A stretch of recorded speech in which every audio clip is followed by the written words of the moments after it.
Дорогие друзья, приглашаю вас в историю о мечте, предательстве и неожиданном счастье. Перед вами рассказ «Ключи от счастья». Прежде чем мы начнем, мне очень интересно, из какой вы страны, дорогие слушатели? Напишите в комментариях, откуда вы нас слушаете. А теперь устраивайтесь поудобнее. Мы начинаем. В тот день, когда мечта наконец стала реальностью, я не могла поверить своему счастью. Оно заполнило меня до краев, вытеснив все на свете, даже саму возможность сомневаться или тревожиться. Холодный апрельский воздух, обычно пронизывающий до костей, теперь лишь ласково обжигал щеки, не в силах рассеять тот внутренний огонь, что пылал в груди. Я не чувствовала ни колючего ветра, ни усталости от долгих месяцев поисков и хлопот. Лишь головокружительный, пьянящий восторг, от которого слегка подрагивали пальцы и звенело в ушах. В моей руке, сжимая ладонь, лежала тяжелая, увесистая связка ключей. Не просто металлические изделия, а символ перелома всей жизни, ее нового, долгожданного витка. Я стояла не в силах сдвинуться с места. Перед двухэтажным домом с загадочно смотревшей на мир мансардой, впитывая его образ, вглядываясь в каждую линию, каждый выщербленный кирпич, каждую тень, отброшенную на фасад еще голыми ветвями старых деревьев. Мой дом. Наш дом.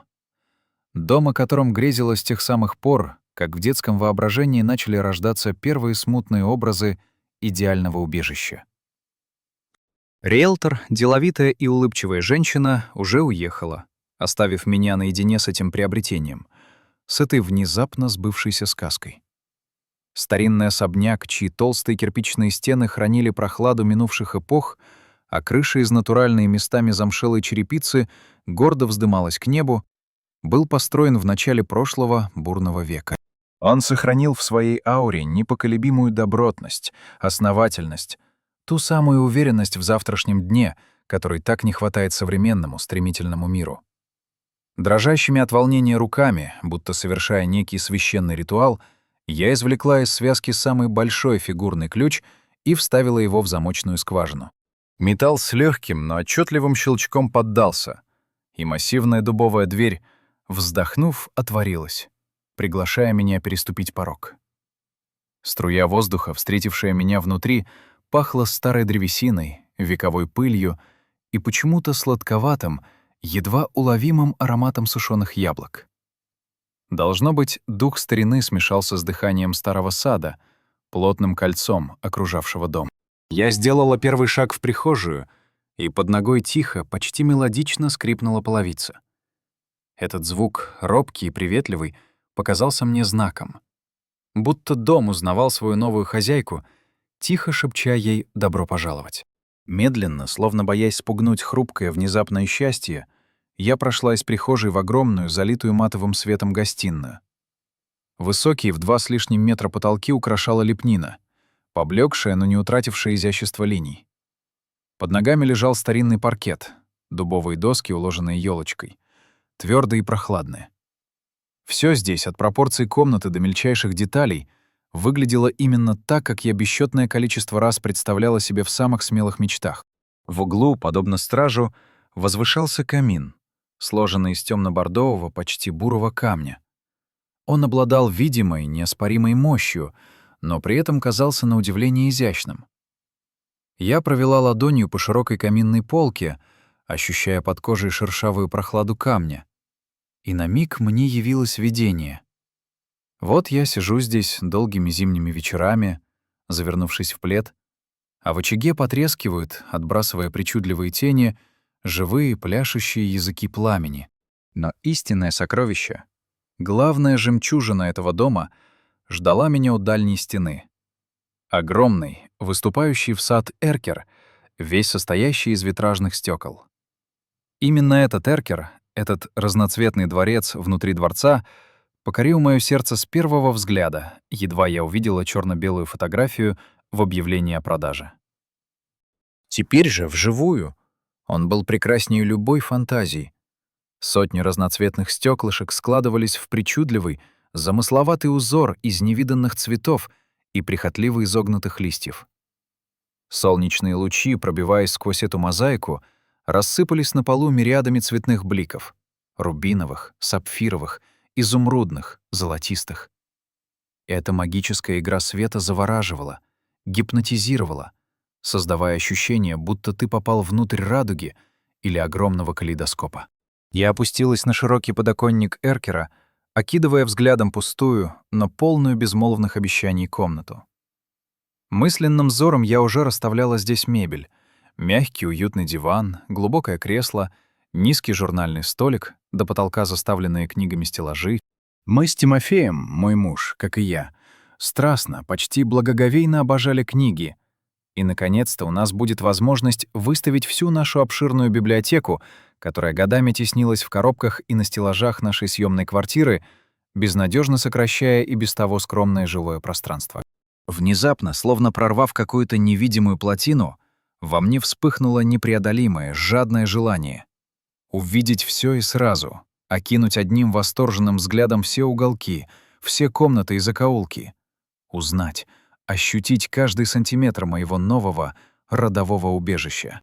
Я сорвалась с подоконника и почти побежала, перемещаясь из комнаты в комнату, распахивая настежь все двери, открывая заржавевшие шпингалеты на окнах, впуская свежий, весенний, живительный воздух в помещение, которые, казалось, не знали сквозняков многие-многие годы.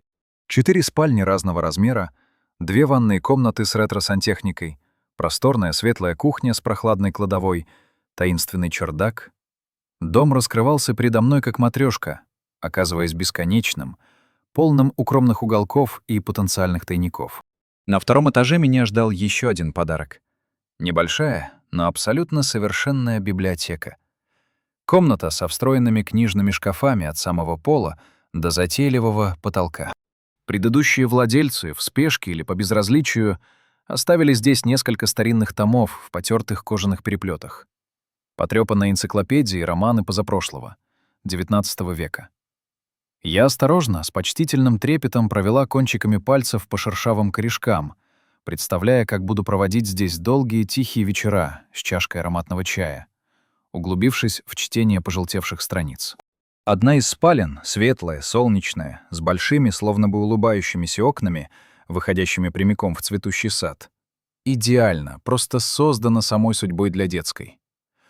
У нас с Тимофеем пока не было детей, но мы оба, не сговариваясь, мечтали о большой, шумной, счастливой семье. И в этой комнате, залитой мягким светом, я уже ясно, как наяву, видела резную деревянную кроватку, яркие игрушки, радостно разбросанные по мягкому ковру. Слышала звонкий детский смех и залихватский топот маленьких, еще неуверенных ножек. Поднявшись по узкой, почти корабельной лестнице на чердак, я обнаружила просторное помещение с наклонными стенами, где царила особая умиротворенная тишина.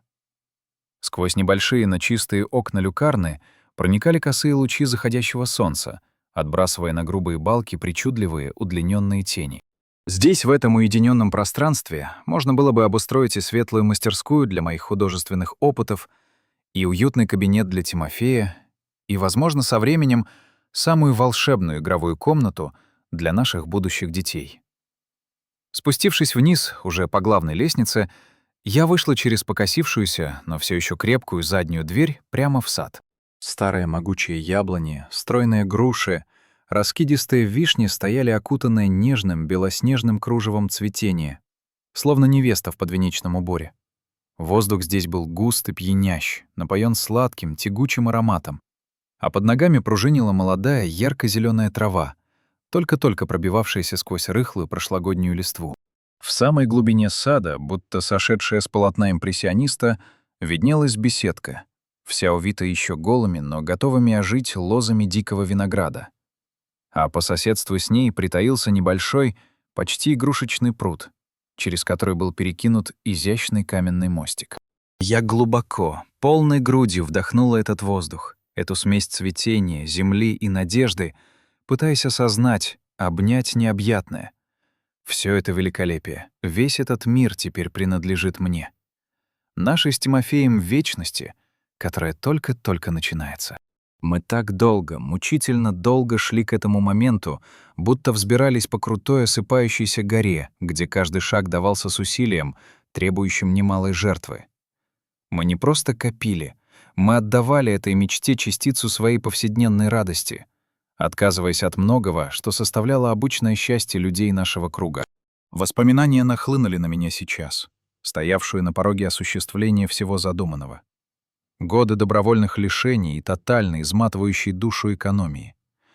Я снова ощутила во рту привкус той жизни, как отказывала себе в обновках, тщательно перебирая вещи в секонд-хендах или перешивая и латая старые платья, чтобы они выглядели, если не модно, то хотя бы опрятно. Как проводила бессонные ночи за дополнительной работой, переводами сухой технической документации для зарубежных партнеров фирмы, где трудилась основным бухгалтером. И глаза слепались от усталости, а пальцы затекали от бесконечного стука по клавиатуре. Как вместо отпуска на море, о котором грезила, оставалась в душном городе, подрабатывая на чужих местах во время сезона отпусков, пока другие наслаждались солнцем и свободой. Я помнила, как скрупулезно считала каждую копейку, словно монашка-счетовод, откладывая деньги на тот самый заветный банковский счет, открытый исключительно для этой великой цели. Тимофей, мой муж, тоже старался изо всех сил, вносил свою лепту в наш общий семейный бюджет. Я видела, как он выматывался. Но заработки дизайнера-фрилансера, человека творческого и ранимого, были нестабильными, нерегулярными, подобно ручью, то пересыхающему, то внезапно разливающемуся. Он метался между проектами, сутками не отходя от монитора, работал ночами напролёт, чтобы успеть к дедлайну. И я слышала из-за двери его приглушенные вздохи и видя, как тускнеют его когда-то живые глаза. Но его титанические усилия далеко не всегда окупались достойной оплатой. Клиенты задерживали выплаты, обещанные выгодные проекты срывались в самый последний момент, а надежные, казалось бы, заказчики внезапно исчезали, словно сквозь землю проваливались. Я никогда не упрекала его за это. Я знала, видела его измождение, понимала, что он выкладывается полностью, делая все, что в его человеческих силах, и даже чуточку больше. И все же горькая правда заключалась в том, что основная, неподъемная финансовая тяжесть лежала на моих уже отнюдь не хрупких плечах.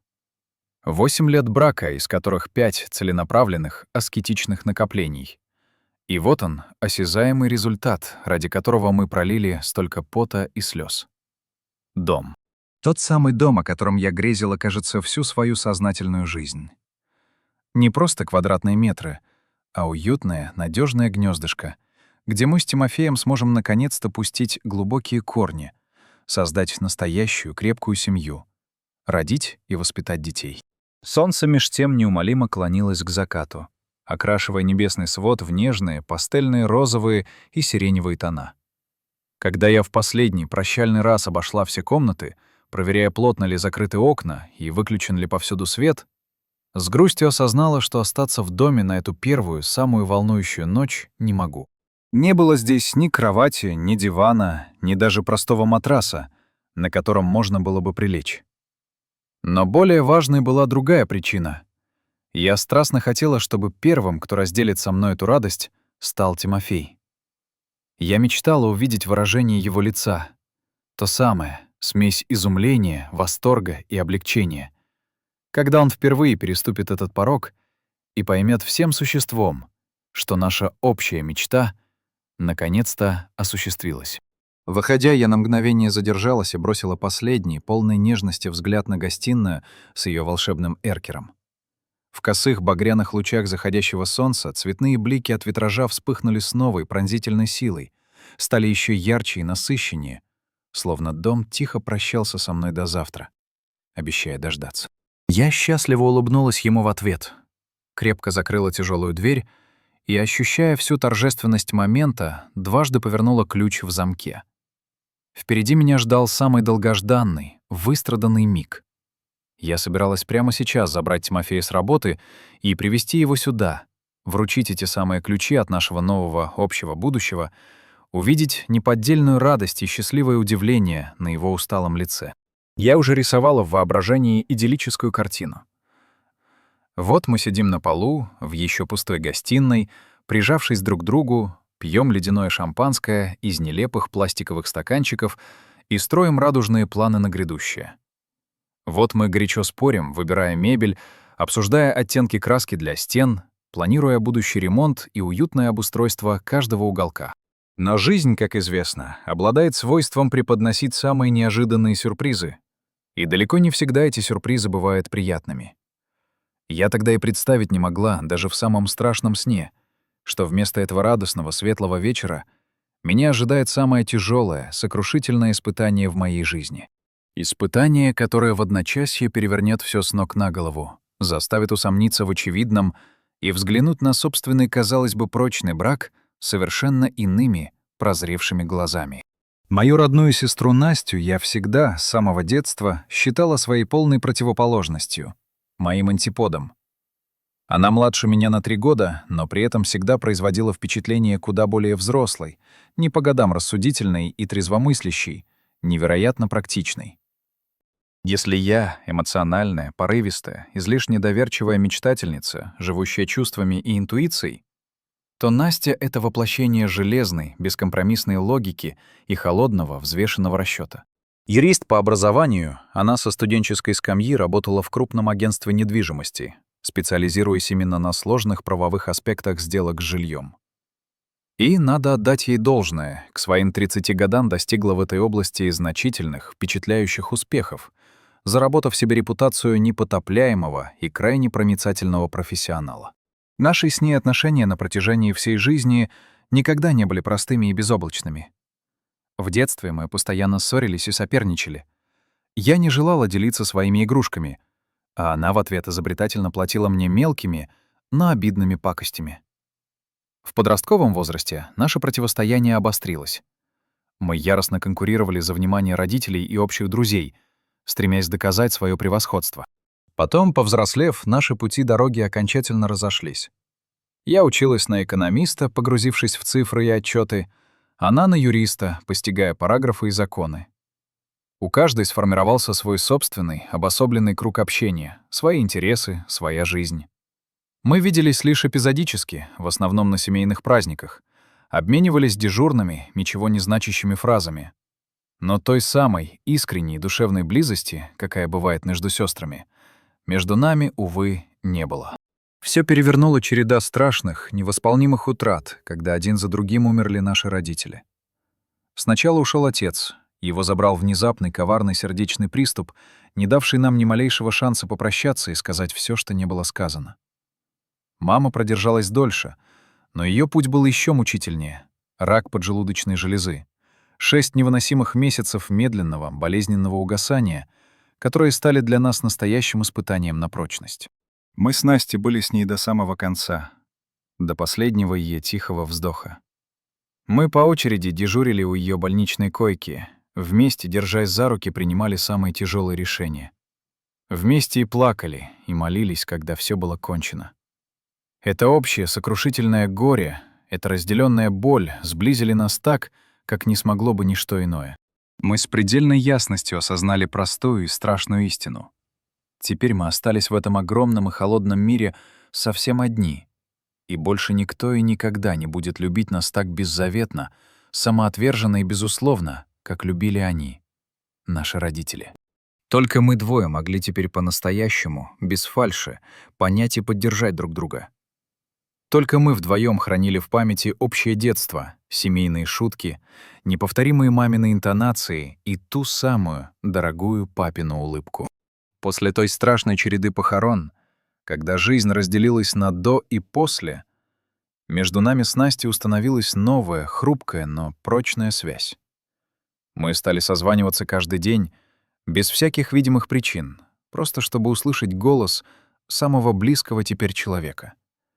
И каждые выходные неизменно встречались, делясь накопившимися за неделю новостями, проблемами, маленькими радостями. Настя, к моему удивлению и тихой радости, стала часто захаживать к нам с Тимофеем в гости, превращая нашу скромную съемную квартиру в место, где пахло уютом и семьей. Она всегда приходила не с пустыми руками, а с корзинкой, наполненной невероятно вкусной домашней выпечкой, воздушными круассанами, рассыпчатым песочным печеньем, яблочными штруделями с корицей. что было удивительно для человека, проводящего в офисе по 12, а то и больше часов в сутки. Она не просто кормила нас. Она помогала мудрыми, взвешенными советами, когда у меня возникали сложности, будь то вопросы по работе или бытовые неурядицы. И что самое ценное, именно с ней, с Настей, я могла говорить о самых сокровенных, глубоко запрятанных страхах, о которых не решалась рассказать даже мужу. О гнетущем страхе перед будущим, о разъедающих душу сомнениях в собственных силах, о леденящей кровь неуверенности в завтрашнем дне. Именно Настя, и больше никто иной, первой узнала о самой заветной, бережно хранимой в сердце мечте — купить собственный дом. Помню, как сейчас тот вечер. Мы сидели на ее ультрасовременной кухне с глянцевыми фасадами, пили ароматный чай с только что испечёнными ванильными булочками, и я, сама не понимая, откуда взялась эта внезапная откровенность, рассказала ей о том, как с самого детства, с тех пор, как себя помню, грезила о большом, настоящем доме с живым дышащим садом.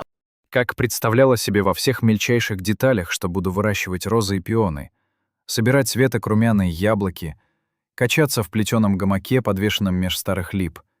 Как страстно хотела иметь место на этой земле, которое по-настоящему, безраздельно принадлежало бы мне, где я наконец-то почувствовала бы себя в полной, абсолютной безопасности. «А почему бы тебе не осуществить эту мечту?» — спросила Настя, пристально глядя на меня поверх края фарфоровой чашки. Взгляд у нее был прямой, проницательный, лишённый тени сомнения. «Ты неплохо зарабатываешь. Тимофей тоже приносит в семью какие-то деньги. Если возьмётесь за ум и начнёте систематически откладывать, через несколько лет вполне сможете накопить на приличный первоначальный взнос». Я лишь неуверенно пожала плечами, чувствуя, как подступает знакомая волна скепсиса. Не знаю. Кажется, это из разряда несбыточных, утопических мечтаний. Цены на недвижимость растут с пугающей геометрической прогрессией, куда быстрее, чем мы с Тимофеем вообще способны копить. К тому же мы только-только, можно сказать, вздохнули с облегчением, расплатившись с теми бесконечными кредитами за ремонт в этой квартире. Ничего нет несбыточного. Решительно, со свойственной ей категоричностью, отставила чашку Настя. Давай-ка посмотрим трезво, что у вас там с финансами, и составим чёткий, продуманный план. Так, с той самой чашки чая на её кухне и началась наша с ней совместная, кропотливая работа по воплощению моей, казалось бы, такой далёкой мечты в суровую реальность. Настя с её аналитическим юридическим складом ума помогла мне тщательно разобраться с семейным бюджетом. Словно хирург вскрыла все скрытые статьи расходов, безжалостно выявила лишние необязательные траты и наметила реальные, пусть и непростые пути строгой экономии. Мы открыли специальный накопительный счёт, неприкосновенный запас, куда я ежемесячно, как по графику, переводила определённую заранее оговоренную сумму. Сначала она была совсем небольшой, почти символической. Но потом, когда я постепенно привыкла обходиться меньшими деньгами, отказывая себе во многом, сумма становилась всё более и более значительной. Тимофей поначалу относился к этой масштабной затее с откровенным, нескрываемым скепсисом. «Мы и так еле-еле сводим концы с концами, Дарин», — ворчал он, когда я в очередной раз отказывалась от совместного похода в ресторан или покупки новой, давно нужной ему куртки. «Мы что, должны совсем превратиться в отшельников?» Но, ведя мою непоколебимую решимость и железную дисциплину, он постепенно, шаг за шагом, тоже включился в этот изматывающий процесс экономии. Брал больше заказов, снова работал по ночам до хрипоты в глазах, отказался от своих дорогостоящих хобби. Деньги на том самом заветном счете росли медленно, мучительно, словно капающая по капле вода. Но рост этот был неуклонным, и в этом была наша сила и надежда. Первый серьезный, сокрушительный удар по нашему, казалось бы, отлаженному плану обрушился на нас спустя 2 года после его начала. Мой старший брат Олег, с которым нас никогда не связывали особенно близкие и теплые отношения, попал в беду, из которой, как выяснилось, не смог выбраться самостоятельно. Его бизнес, небольшая, но амбициозная строительная фирма, не выдержав конкуренции и давления обстоятельств, оказалась на грани полного, неминуемого банкротства. Ему срочно, как он объяснял, до понедельника Требовалась очень крупная сумма денег, чтобы расплатиться с самыми агрессивными кредиторами и хоть как-то сохранить шаткую репутацию на рынке.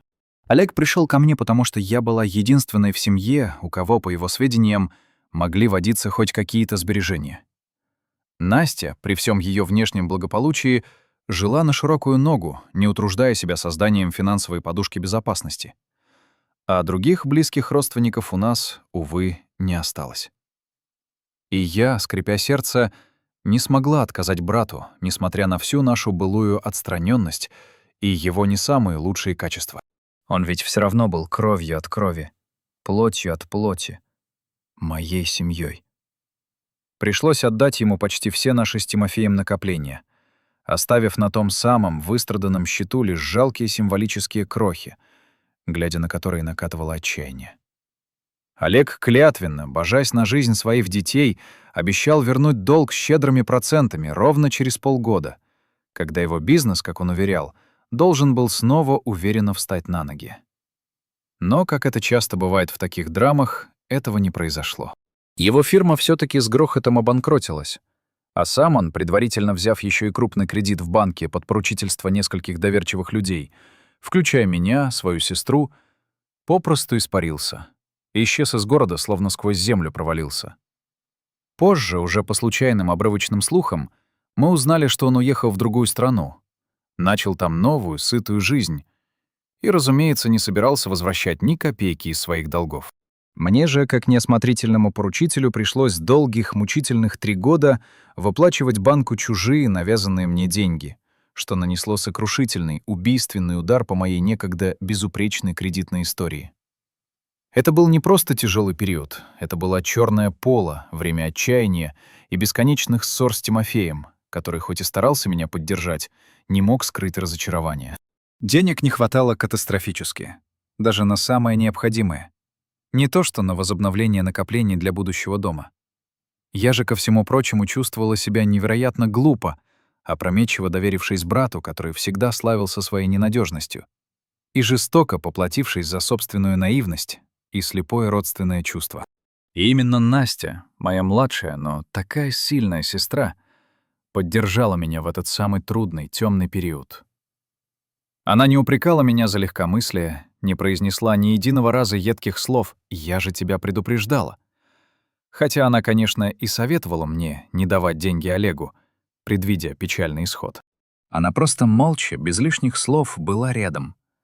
Помогала разобраться с юридическими аспектами всей этой запутанной, грязной истории. Составляла документы, ходила со мной к адвокату. А когда становилась совсем невмоготу, просто подставляла свое плечо, давая выплакаться. «Ничего страшного», — говорила она твердо, глядя мне прямо в глаза. «Вместе мы начнем все сначала.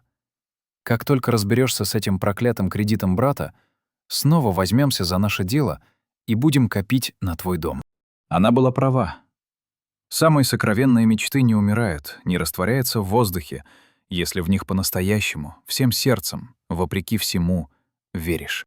Ситуация, казавшаяся такой безнадежной, кардинально изменилась 3 года назад, когда в нашу жизнь ворвалось событие совершенно непредвиденное, почти правительское. Моя троюродная тетя Ирина Михайловна, с которой мы виделись за всю мою сознательную жизнь от силы пару раз на каких-то далеких семейных сборищах, неожиданно скончалась. И, к изумлению всех родственников, оставила мне, дальней родственнице, в наследство приличную, даже по меркам обеспеченных людей, сумму денег.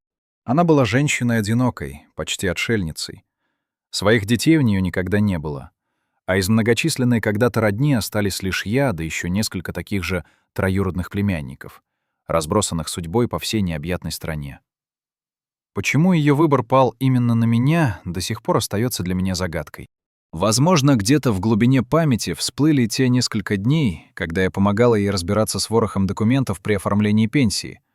А может, ее одинокое сердце просто подсказало, что я нуждаюсь в этом подарке судьбы больше, чем остальные, более благополучные родственники. Сумма была поистине значительной. $80 000. Для меня, человека, привыкшего годами экономить каждую копейку, высчитывая расходы до мелочей, это было целое состояние, свалившееся с небес. И внезапно, как по мановению волшебной палочки, Моя заветная мечта о собственном доме перестала казаться несбыточной, утопической сказкой. Я долго и мучительно размышляла, открывать ли Тимофею всю правду о размере полученного наследства. С одной стороны, меня грызла совесть. Муж и жена не должны иметь друг от друга секретов, тем более таких. С другой, я прекрасно знала его непрактичную творческую натуру. Он непременно, с горящими глазами, захотел бы вложить львиную долю этих денег в свои новые, амбициозные проекты, которые, увы, редко когда окупались и приносили реальный доход. В конце концов, после бессонной ночи я приняла тяжелое для себя решение и сказала ему не всю правду. Я сообщила, что получила в наследство $30 тысяч и твердо предложила использовать их как раз как первоначальный взнос за дом, наш общий семейный очаг. Тимофей согласился, хотя в его глазах я прочла не тот безудержный энтузиазм, на который тайно надеялась. Он тихо мечтал о собственной просторной студии, где мог бы наконец-то в полную силу заниматься дизайнерскими проектами. И я знала, в глубине души лелеял надежду, что часть межданного наследства пойдет именно на это. Но я, скрипя сердце, настояла на своем, убеждая его и саму себя, что собственный кров, основа, фундамент нашей будущей жизни важнее. «В конце концов, — говорила я, — в настоящем доме, большом и добротном, мы обязательно выделим место и для твоей студии. Места хватит на все, ты увидишь». Так мы начали наши долгие, изматывающие поиски подходящего жилья. Мы с Тимофеем, а часто и с подключившейся к нам Настей, облазили, наверное, несколько десятков самых разных домов. Старых, пахнущих сыростью, и новеньких, но бездушных, как коробки, расположенных в черте города и в далеких пыльных пригородах, больших, но с нелепой планировкой, и маленьких, уютных, но явно тесных для нашей будущей семьи. И ни один из них, ни единый, даже отдаленно не соответствовал тому сокровенному, выстраданному образу идеального дома, что жил в моем сердце. То планировка оказывалась неудобной, резавшей глаз, то район вызывал сомнения своим неблагополучием, то цена, несмотря на все наши накопления и наследства, заставляла опустить руки, оказываясь совершенно неподъемной. Именно тогда Настя, все это время внимательно наблюдавшая за нашими метаниями, предложила на первый взгляд неожиданный, но очень прагматичный выход — оформить ипотеку на ее имя. «У тебя, Дарин, безнадежно испорчена кредитная история из-за твоего бестолкового брата», — сказала она без обиняков, глядя на меня своими ясными, аналитичными глазами. «Любой банк либо сразу откажет в кредите, либо, что вероятнее, предложит его под грабительский заоблачный процент. А у меня...» Она говорила это без тени хвастовства, просто констатируя факт. «Идеальная кредитная история и стабильный высокий доход. Я смогу получить ипотеку на самых выгодных условиях, какие только возможны на рынке». Я смутилась, почувствовав неловкость. «Но как же так?» — замялась я. «Дом-то, он будет юридически оформлен на тебя. А если что-то случится? Если мы, не дай бог, поссоримся?» Настя посмотрела на меня с немым укором, и в ее взгляде я прочла настоящую боль.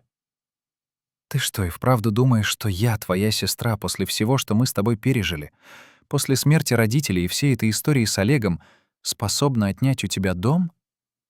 «Нет, конечно, нет», — поспешно воскликнула я, чувствуя, как краснею. «Просто это же такие большие деньги, такая серьезная финансовая ответственность». «Мы составим юридический договор», — твердо и уверенно сказала Настя. «Все будет прописано на бумаге. Мы юридически закрепим твои права на этот дом. Как только мы выплатим большую часть ипотеки или твоя кредитная история достаточно улучшится, мы сразу же, без проволочек, переоформим собственность на тебя. Я юрист, Дарина. Доверься мне, я знаю, как сделать все правильно, чисто и надежно. Так мы и порешили. Настя, как и обещала, взяла ипотеку на свое имя. Я же внесла первоначальный взнос из тех самых денег, что получила в загадочном наследстве от тети Ирины. И мы скрепили нашу договоренность официальным договором, согласно которому я брала на себя обязательство ежемесячно выплачивать кредит, а Настя обязывалась переоформить дом на меня после выплаты определенной заранее оговоренной суммы. Тимофею же я, посовещавшись с сестрой, решила пока не говорить об этой юридической тонкости. Зная его врожденную подозрительность и те сложные, натянутые отношения, что всегда существовали между ним и Настей, я в глубине души опасалась, что этот разговор неминуемо перерастет в грандиозный скандал с взаимными упреками. К тому же я убеждала себя, это была всего лишь временная, вынужденная мера. Юридический нюанс, не более того. Дом-то покупался для нас, для нашей семьи. На мои выстраданные деньги, и платить по ипотеке предстояло тоже мне. Какая в сущности разница, на чье имя он оформлен первое время? Поиски нашего убежища продолжились еще несколько мучительно долгих месяцев, пока однажды, листая сайты с недвижимостью, я не наткнулась на скромное объявление о продаже старинного особняка в тихом, утопающем в зелени районе, совсем недалеко от центра. Дом был заметно дороже, чем мы изначально планировали, но что-то в его коротком описании, в самой интонации текста, заставило моё сердце ёкнуть. Я тут же с замиранием сердца позвонила риэлтору и договорилась о просмотре на следующий же день. И стоило мне только переступить его порог, как я с первого же взгляда, с первой же секунды, безоговорочно и навсегда влюбилась в него. Тот самый эркер с витражными стеклами, бросающими на пол радужные блики. Просторные высокие комнаты с лепниной на потолках. Старинный, поскрипывающий под ногами паркет, хранящий следы прошлой жизни. И этот дивный запущенный яблоневый сад за окном. Всё, абсолютно всё в нём было именно таким, каким я бесчётное количество раз представляла его в своих самых сокровенных, самых ярких мечтах. Дом, конечно, требовал серьёзного, вдумчивого ремонта, но сама его основательность, добротность постройки, толщина стен вселяли непоколебимую уверенность, что этот страж простоит на своём месте ещё не 100 лет, храня покой многих поколений. Не теряя ни секунды, с замирающим от восторга сердцем, я тут же набрала номер Насти, а затем и Тимофея, чтобы и они смогли разделить со мной это открытие. Увидеть дом, который уже казался мне судьбой. Настя, всегда собранная и деятельная, примчалась уже через час, вооружившись не только профессиональным взглядом, но и рулеткой, и целым списком каверзных вопросов к риэлтору.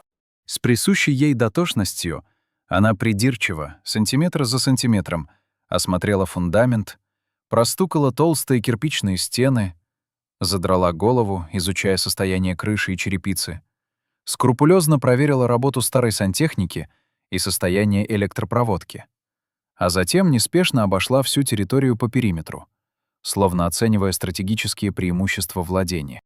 «Дом крепкий, как скала», — вынесла она, наконец, свой вердикт, откладывая в сторону рулетку. «Косметический ремонт, безусловно, нужен, но серьезных фатальных проблем я не вижу. Цена, конечно, завышена, но это поправимо. Будем торговаться». Тимофей же, к моей легкой досаде, приехать так и не смог. Его снова поглотил срочный, нетерпящий отлагательств проект. Он пообещал обязательно посмотреть дом на следующий день, но затем в его жизни возникли другие неотложные дела, новые проекты, и в итоге он так ни разу и не выбрался на просмотр, отделываясь общими фразами. «Я всецело доверяю твоему вкусу, Дарин», — сказал он как-то вечером, когда я в очередной раз попыталась завести разговор о нашем будущем гнезде. «Если тебе он так уж приглянулся, значит, он и впрямь чего-то стоит». Я не могла не чувствовать легкой горечи и разочарования от его столь явного безразличия.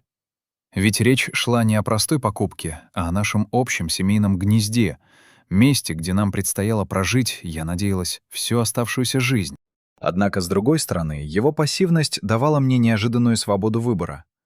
Теперь я могла принять окончательное решение, не оглядываясь на его мнение, не опасаясь, что он найдет какой-нибудь незначительный, надуманный недостаток и наотрез откажется от дома моей мечты под надуманным предлогом. Настя, как истинный профессионал, блестяще проявила себя на переговорах и помогла мне сбить запрашиваемую цену на целых 15%. Она умела торговаться виртуозно, как никто другой. Вежливо, но с железной, непоколебимой настойчивостью, приводя неопровержимые, убийственные аргументы, против которых у продавцов просто не находилось контраргументов. Владельцы дома, пожилая, уставшая от жизни пара, собиравшаяся перебираться в другой город к взрослым детям, в конце концов не выдержали этого напора и капитулировали, согласившись на нашу, более чем справедливую цену. Последующее оформление всех необходимых документов растянулось на долгие, мучительные 3 месяца. Пришлось собрать целую кипу разнообразных справок, выписок, заключений независимых экспертов. Всю юридическую сторону этого предприятия, как и договаривались, взяла на себя Настя. А я сосредоточилась на вопросах финансовых. В тот знаменательный день, когда мы, наконец, подписывали договор купли-продажи, я не могла совладать с переполнявшими меня чувствами. Руки предательски дрожали, когда я выводила свое имя на официальном бланке, а к горлу то и дело подкатывал предательский, сдавливающий комок волнения. И вот теперь, спустя 3 месяца бумажной волокиты и томительного ожидания, дом наконец-то стал нашим. По крайней мере, фактически. Я вынашивала план сделать для Тимофея настоящий, запоминающийся сюрприз. Привести его к дому с завязанными глазами, чтобы потом, сдержав паузу, торжественно вручить ему тяжелую связку ключей и увидеть на его лице неподдельную радость, изумление и восхищение. Я грезила о том, как мы вместе, плечом к плечу, будем обустраивать наше новое жилище, с жаром выбирая мебель, страстно споря о том, какого цвета должны быть стены в спальне, какие шторы лучше всего подойдут для гостиной, чтобы подчеркнуть ее величие. Однако в последние несколько недель я с тревогой стала замечать, что поведение Тимофея начало меняться, причем далеко не в лучшую сторону. Он стал необычайно раздражительным, нервным, как натянутая струна, часто задерживался на работе допоздна, а, придя, наконец, домой, почти сразу же закрывался в своей комнате, отделываясь коротким «я устал» и не желая идти на контакт. Мы почти перестали разговаривать по-настоящему, общаясь лишь о сиюминутных бытовых мелочах, да и то короткими отрывистыми фразами. Стоило мне лишь попытаться завести разговор о доме, о предстоящем переезде, как он тут же отмахивался, словно от назойливой мухи, бросая раздраженно: «Дарина, не сейчас. Я абсолютно не в настроении обсуждать это». Я поначалу списывала его странное, отстраненное поведение на банальный стресс и хроническую усталость. Действительно, workload у него был колоссальный. Крупный ответственный заказ от нового влиятельного клиента, который мог открыть перед ним блестящие перспективы. Да и сам предстоящий переезд — это всегда колоссальный стресс, море хлопот и непредвиденных расходов. Вполне естественно, что Тимофей нервничал и был на взводе. Но помимо стресса существовало нечто еще, некая тень, что бесконечно тревожила меня и не давала покоя. Несколько раз я совершенно случайно подслушала обрывки его телефонных разговоров с матерью. Обычно эти беседы происходили в те моменты, когда он был уверен, что я крепко сплю или ушла из дома по своим делам. Говорил он приглушенно, вполголоса, но отдельные обрывочные фразы все же долетали до моего слуха, заставляя леденеть кровь. «Да, мам, все идет строго по плану». «Нет, она пока ничего не подозревает». «Не волнуйся. Я сказал, места хватит абсолютно всем». «Нет, не сейчас, еще рано. Нужно дождаться и выбрать идеально правильный момент». Эти обрывки диалогов, эти случайно подслушанные фразы не давали мне покоя, заставляя лихорадочно строить догадки. О каком таком плане могла идти речь? Что именно я не должна была подозревать? И самое главное, кому именно должно было хватить места в нашем с ним будущем? Но прямо спросить его обо всем этом я не решалась, панически боясь показаться ему недоверчивой параноичкой или, что еще хуже, выдать свое подслушивание. С его матерью, Раисой Петровной, у меня, надо сказать, с самой первой встречи сложились более чем прохладные, напряженные отношения. Она была высокой, статной женщиной с властной осанкой и пронзительным, будто насквозь видящим взглядом холодных серых глаз. С самого начала она дала мне недвусмысленно понять, что считает меня неподходящей, недостойной партией для своего единственного, обожаемого сына. Слишком я была, по ее разумению, проста, провинциальна и обыкновенна, чтобы вписаться в их семью. Раиса Петровна, учительница русского языка и литературы в одной из самых престижных городских гимназий. Вдова известного в свое время архитектора, воспитывала Тимофея одна, с тех самых пор, как ему исполнилось 10 лет. И, похоже, видела в нем не просто сына, а некое продолжение себя, единственного носителя их фамильных традиций и непомерных унаследованных амбиций. Мои многочисленные и, увы, тщетные попытки наладить хотя бы нейтральные, цивилизованные отношения со свекровью неизменно заканчивались полным, оглушительным крахом. Я прилагала неимоверные душевные усилия, старалась быть неизменно приветливой и предупредительной, искренне интересовалась ее здоровьем и самочувствием, тщательно подбирала подарки к праздникам, но каждый раз натыкалась на непробиваемую стену ледяной отстраненной вежливости и едва прикрытого, а порой и откровенного презрения. Обеды в ее безупречно чистом, но бездушном доме, больше похожем на музей, превращались для меня в самую настоящую пытку, испытание на прочность нервов. Она сидела напротив, и я буквально кожей чувствовала ее придирчивый, сканирующий взгляд, который следил за каждым моим движением. Как я держу вилку и нож, как сижу за столом, как подношу салфетку к губам. Она не упускала ни единой возможности поправить мою речь. Стоило мне хоть на йоту отклониться от литературной нормы. «Не говори, звонит, милая Дарина», — произносила она сладковатой, но оттого не менее ядовитой улыбкой, от которой по коже бежали мурашки. «Правильно, звонит. Образованные культурные люди должны говорить грамотно». В первые еще хрупкие годы нашего брака я сносила эти едкие унизительные уколы молча, сглатывая обиду, боясь лишний раз расстроить Тимофея, который буквально боготворил свою мать и предпочитал закрывать глаза на ее откровенно пренебрежительное отношение ко мне. Позже, набравшись духу и уверенности, я научилась парировать ее выпады. Вежливо, но с непоколебимой твердостью. Это, конечно, не сделало наши отношения теплее и душевнее, но, по крайней мере, заставило Раису Петровну быть чуть более осторожной в своих язвительных выражениях. С сестрой Тимофея Леной отношения, увы, складывались не лучше, а порой даже хуже. Она была на 5 лет старше брата, работала провинциальной журналисткой в небольшом захолустном городке недалеко от областного центра и воспитывала в одиночку 2 детей от разных бесследно сгинувших мужей.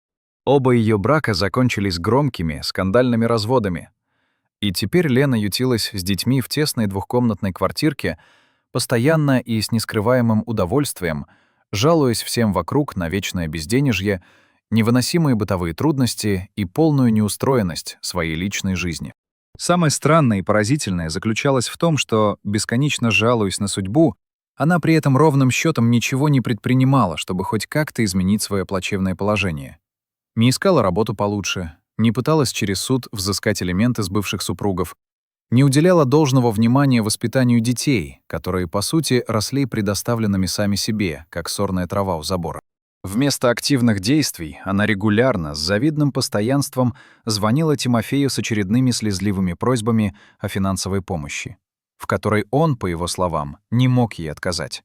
Все-таки единственная сестра, ее дети, его родные племянники. Эти самые племянники, надо сказать, тоже оставляли желать много лучшего. 15-летний Егор представлял из себя классического, угрюмого, замкнутого подростка, практически не расстававшегося со своим планшетом и наушниками, из которых доносилось приглушенное буханье басов.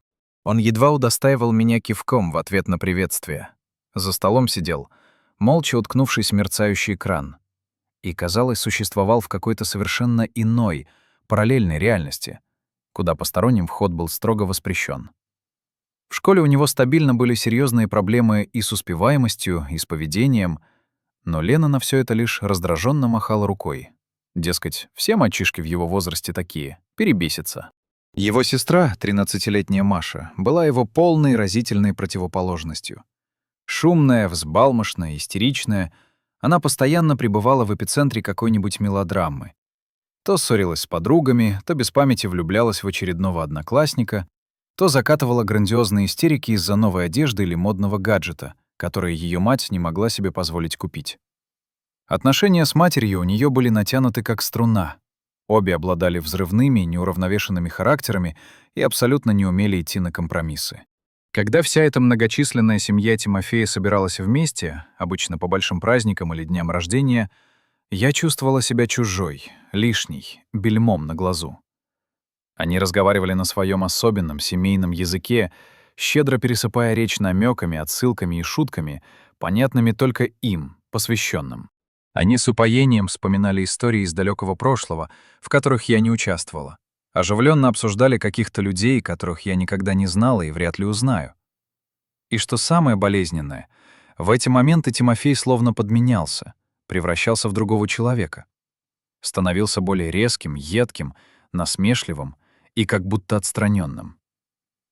Я с болью в сердце видела, как он меняется в присутствии матери, как превращается то в подчеркнуто почтительного, почти подобострастного сына, то в этакого мальчишку, поясничающего и ищущего ее одобрения.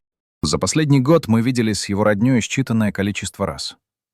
Они жили в своем маленьком сонном городке в 3 часах езды от нас, и дорога туда была не из легких. Сначала на душной электричке, потом на треском разбитом автобусе.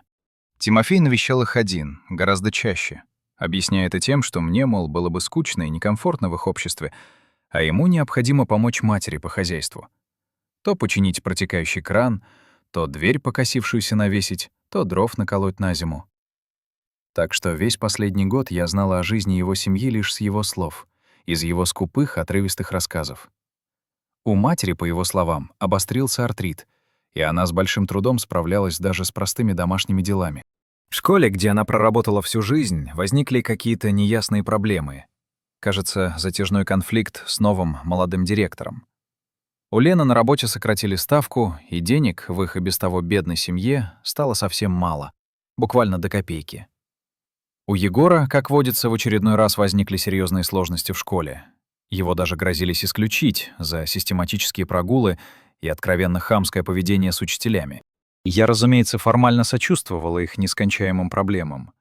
Но если говорить совершенно честно, в глубине души была безмерно рада, что мы живем от них на почтительном расстоянии и не втянуты в эту бесконечную, утомительную круговерть мелких скандалов, драм и неурядиц. У нас с Тимофеем была своя отдельная жизнь, свои грандиозные планы, свои выстраданные мечты. И самое главное из них, самое заветное, вот-вот должна была осуществиться. Наш собственный дом, наша крепость, где мы могли бы с нуля создать новую семью, не похожую ни на его, ни на мою. Семью, где будут царить не ссоры и упреки, а взаимная любовь, безусловное уважение и искренняя поддержка. И вот теперь, когда моя мечта была на расстоянии вытянутой руки, меня начало грызть какое-то смутное, необъяснимое, но настойчивое предчувствие беды. Я чувствовала, что-то было не так. Что-то неуловимо, но необратимо менялось в самом Тимофее, в нашей общей жизни, в наших с ним планах на будущее. И я к своему ужасу никак не могла понять, что именно и откуда исходит эта нарастающая угроза. За день до того самого торжественного момента, когда я должна была получить на руки заветные ключи, случилось нечто, что заставило мою душу сжаться в тревожном предчувствии и серьезно, до дрожи в коленях, задуматься о том, что же на самом деле происходит в моем браке. Я вернулась с работы гораздо раньше обычного. Внезапно отменили последнее вечное совещание. И, переступив порог нашей съемной квартиры, обнаружила Тимофея в прихожей, стоящим в неестественной позе рядом с 2 огромными, массивными чемоданами, которые я отродясь не видела. «Куда это ты собрался?» — вырвалось у меня, пока я с недоумением взирала на это странное зрелище. Он вздрогнул, будто пойманный на месте преступления, и резким, порывистым движением задвинул чемоданы вглубь прихожей за высокий шкаф, словно пытаясь спрятать улики. «Дарина, ты сегодня неожиданно рано». Голос его прозвучал сдавленно. «Совещание отменили», — ответила я, не отрывая пристального взгляда от того места, куда только что скрылись его пожитки. «Так что куда едешь?» Он замялся, и я увидела, как по его лицу пробежала тень замешательства. «Мне нужно съездить к маме. Всего на пару дней. У нее там, знаешь, проблема с крышей. Сильно протекает после последних дождей. Хочу помочь с ремонтом».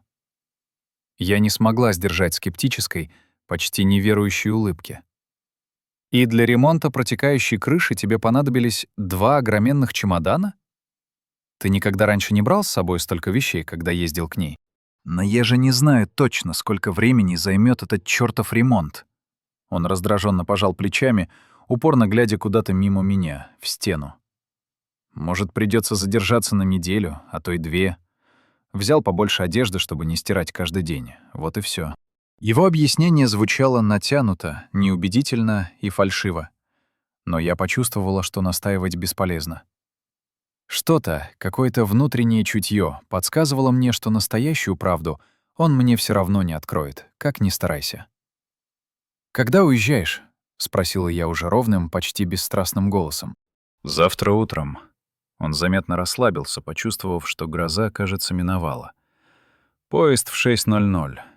Ты еще будешь спать. Я не хотел тебя будить». «Понятно», — кивнула я и прошла на кухню, чувствуя, как внутри, словно тяжелый холодный ком, нарастает непонятная давящая тревога. «Хочешь чая?» Тот вечер прошел в гнетущей, неестественной атмосфере. Мы ужинали в основном молча, изредка перебрасываясь пустыми, ничего не значащими фразами о погоде или каких-то бытовых мелочах. Тимофей был необычайно задумчив и рассеян. Отвечал невпопад и то и дело украдкой проверял свой телефон, будто ожидая важного сообщения. А я не могла отогнать от себя навязчивую темную мысль. Он что-то скрывает. Слишком уж много странностей накопилось за последние недели. Таинственные полушепотом телефонные разговоры, внезапные ничем не обоснованные отлучки, постоянная раздражительность. И теперь этот апофеоз. 2 огромных набитых чемодана, тщательно спрятанные за шкафом. После ужина Тимофей пробормотал что-то о срочном проекте, который нужно доделать к утру, и заперся в своей комнате. Я прислушивалась и сквозь дверь улавливала приглушенные, но явно эмоциональные ноты в его голосе. Он с кем-то снова разговаривал. Подслушивать я не стала, меня и так уже начинало трясти от ощущения, что я превращаюсь в параноика, одержимого недоверием. Утром, когда я проснулась, в квартире царила звенящая тишина, а Тимофей след простыл. На кухонном столе под солонкой лежала смятая записка. «Уехал, как и планировал. Позвоню, когда доберусь. Целую». Я машинально провела подушечкой пальца по шершавой бумаге и ощутила легкую, едва заметную шероховатость. След от торопливо написанных и затем стертых слов. Что же он написал изначально? И почему счёл нужным это уничтожить? День прошел в суете и хлопотах. Я, наконец, получила ключи от дома. Впервые вошла в его прохладный, пахнущий стариной и тайный полумрак, как полноправная, единоличная хозяйка. Медленно обошла все комнаты, пустые, но уже такие родные, строя в уме радужные безмятежные планы на наше с Тимофеем общее будущее. Вечером, вернувшись в нашу безликую съемную квартиру, я с горьким удивлением обнаружила, что Тимофей так и не позвонил. Это было более чем странно. Он всегда, абсолютно всегда, как бы не торопился, находил минутку, чтобы сообщить, что добрался благополучно. Я набрала его номер сама, но в трубке раздавались лишь длинные монотонные гудки. Телефон был либо выключен, либо находился в мертвой зоне. Не на шутку встревожившись, я, скрипя сердце, набрала номер его матери. Раиса Петровна ответила не сразу, и когда на том конце наконец раздался ее голос, в нем слышалось явное, нескрываемое раздражение. «Алло. Здравствуйте, Раиса Петровна, это Дарина. Я хотела узнать, добрался ли к вам Тимофей?» В трубке повисла тяжелая, многословная пауза. «Тимофей?» В ее голосе прозвучало неподдельное, искреннее удивление. «Он должен был приехать?» Мое сердце провалилось куда-то в бездну, в пятки. «Да, он уехал сегодня рано утром. Сказал, что едет к вам помочь с ремонтом крыши. Она у вас якобы протекает». «Крыши?» Теперь в голосе свекрови зазвенело уже откровенное, ледяное раздражение. «Какая еще крыша? У меня с крышей все в полном порядке. Если это, Дарина, какая-то неудачная шутка с вашей стороны, то она совершенно не смешна». «Это не шутка», — растерянно прошептала я. «Тимофей действительно сказал мне, что едет к вам. Он взял с собой 2 больших чемодана, уехал затемно». «Понятия не имею, куда он направился. Но точно не в мой дом», — отрезала Раиса Петровна. «И вообще весьма странно, когда жена не в курсе, где проводит время ее собственный муж». Она положила трубку, оставив меня в полной оглушительной растерянности среди звенящей тишины чужой квартиры. Итак, Тимофей не поехал к матери.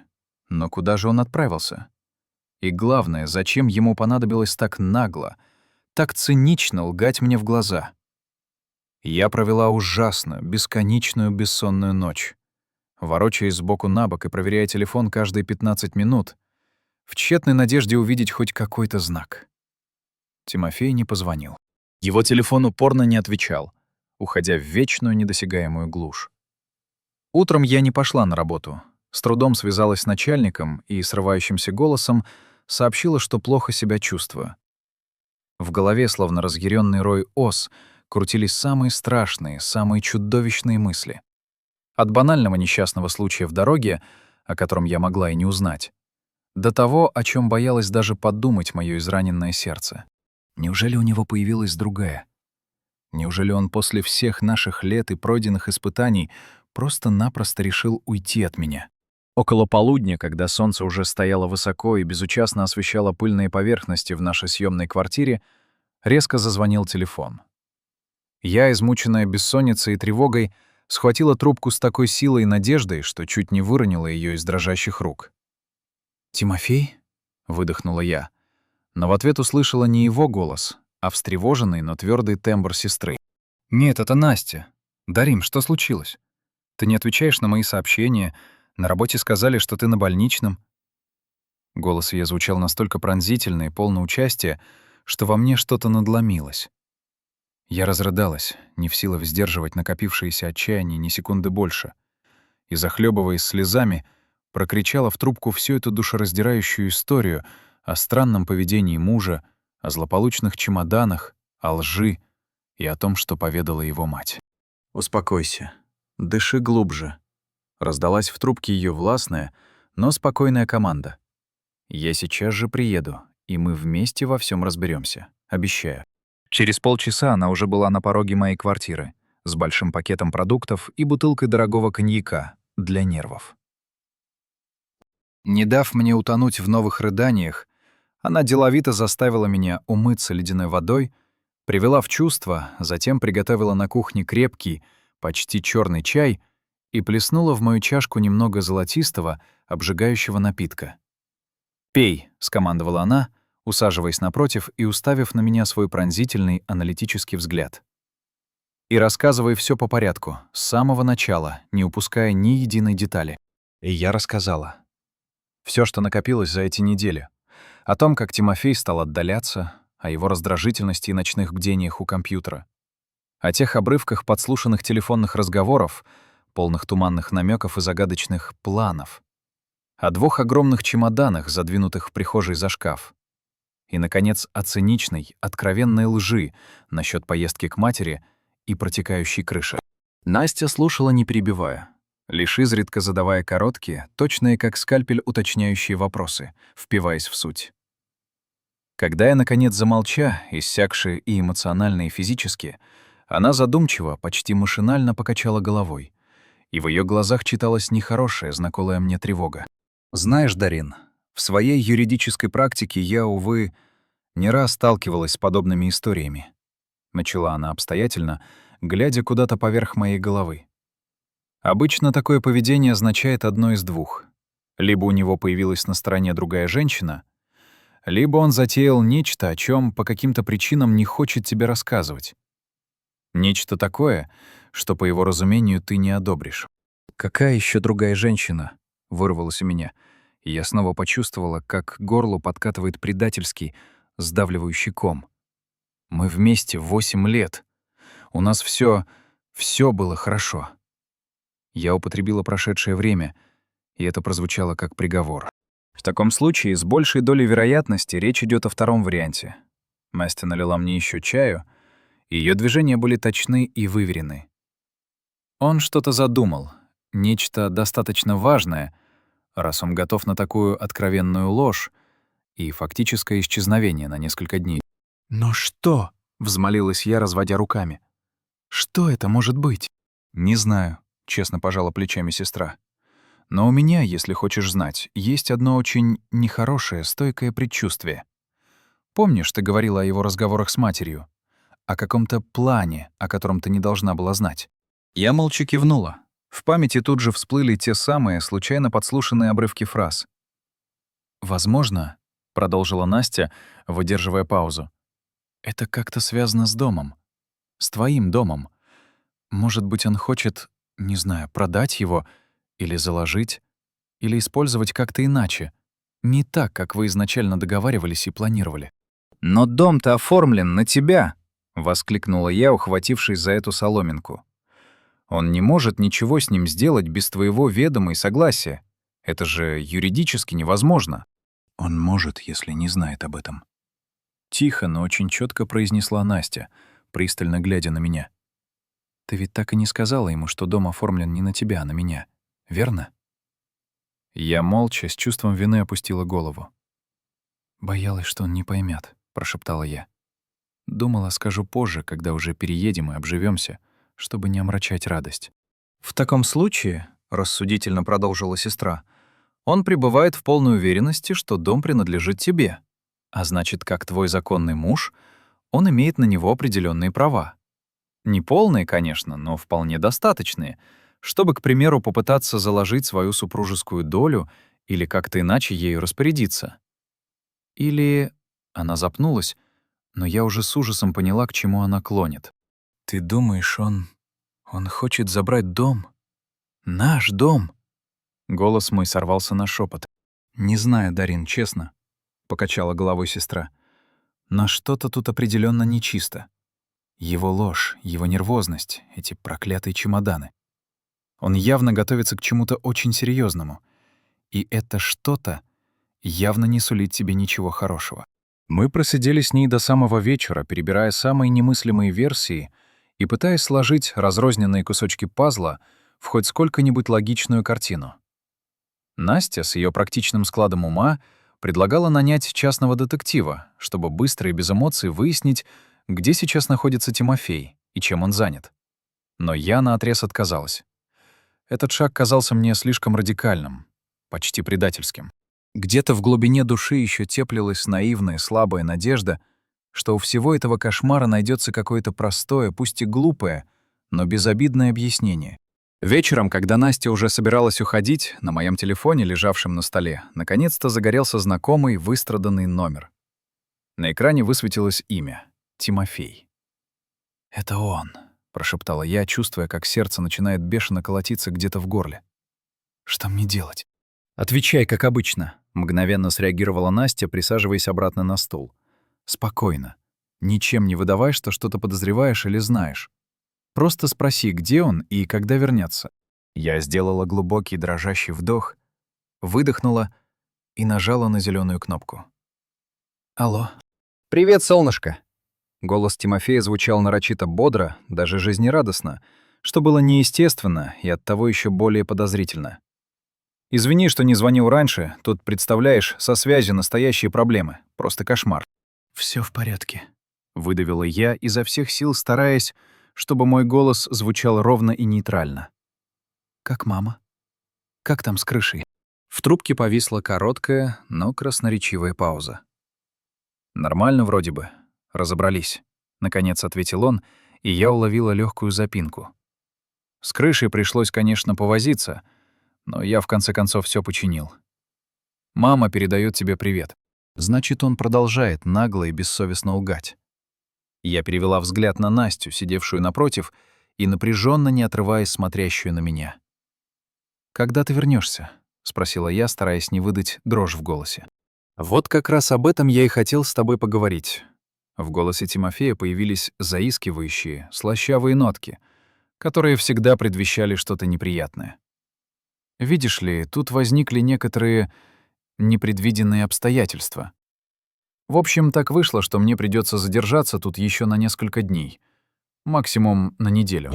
«Что за обстоятельства?» — спросила я изо всех сил, стараясь, чтобы мой голос звучал ровно и бесстрастно, хотя внутри все закипало от дикой животной смеси гнева, обиды и горького разочарования. «Долго объяснять по телефону?» Уклончиво, почти брезгливо ответил он. Все расскажу, когда вернусь, детально. А как ты там, все в порядке?» «Да». Сладко и неестественно протянула я, решив пойти на отчаянную, рискованную хитрость. Все просто замечательно.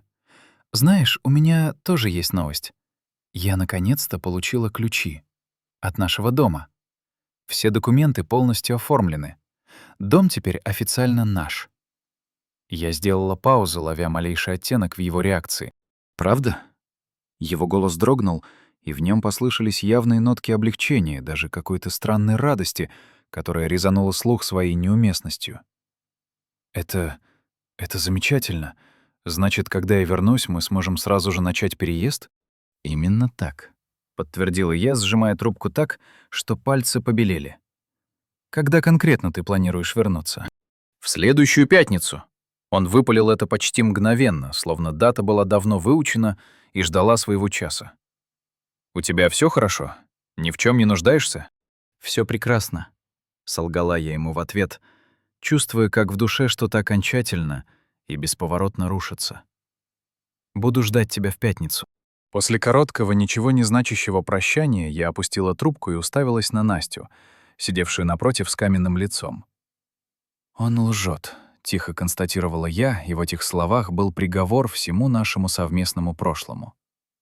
Все это время, каждое свое слово, он лгал мне. «Похоже на то», — мрачно кивнула сестра. «Теперь главный вопрос — зачем? И что нам, твоим верным союзникам, делать дальше?» Я бессильно опустилась на стул, ощущая, как все силы разом покидают мое тело, оставляя лишь пустоту и леденящую усталость. Не знаю, Настя. Я совершенно не знаю, что теперь делать и кому вообще можно верить. Настя подвинулась ко мне ближе и обняла за плечи. Ее прикосновение было твердым и теплым, словно якорь в бушующем море. «Послушай меня и запомни хорошенько», — сказала она тихо, но с такой несокрушимой уверенностью, что ее слова проникали прямо в душу. «Что бы ни происходило, как бы ни повернулись события, ты не одна. Я с тобой. Всегда. Мы справимся с этой бедой вместе, как уже справлялись со всеми предыдущими проблемами, и выйдем из этой истории еще сильнее». «Хорошо», — кивнула я, чувствуя, как по щекам снова текут предательские, но теперь уже скорее облегчающие слезы. «Хорошо». «Я думаю, тебе стоит сейчас же, не откладывая, переехать в новый дом», — продолжила Настя. Ее ум уже выстраивал четкий план действий. «Во-первых, это твоя законная собственность, и ты имеешь полное моральное и юридическое право там находиться. Во-вторых, на своей территории ты будешь чувствовать себя гораздо увереннее, свои стены, свои правила. А в-третьих, и это главное, такой шаг станет полной неожиданностью для Тимофея, когда он вернется. Возможно, это заставит его раскрыть свои карты гораздо раньше, чем он планировал. И мы увидим, что же на самом деле затевается». Идея переехать в дом одной, не дожидаясь мужа, показалась мне на удивление привлекательной и даже освобождающей. Действительно, какой смысл сидеть в этой унылой, чужой съемной квартире, пропитанной духом обмана, когда у меня есть свой собственный, долгожданный угол? Там я буду чувствовать себя не жертвой подлых обстоятельств, а полноправной хозяйкой, способной дать отпор. «Ты абсолютно права», — заявила я, решительно вытирая слезы. «Переезжаю. Завтра же». «Умница», — ободряюще улыбнулась Настя. «Я помогу тебе собрать и перевести самые необходимые вещи». Каждое утро следующей недели я просыпалась в своем новом доме с одной и той же гнетущей, навязчивой мыслью, от которой стыла кровь. Что же творится в моей такой недавно еще казавшейся стабильной жизни?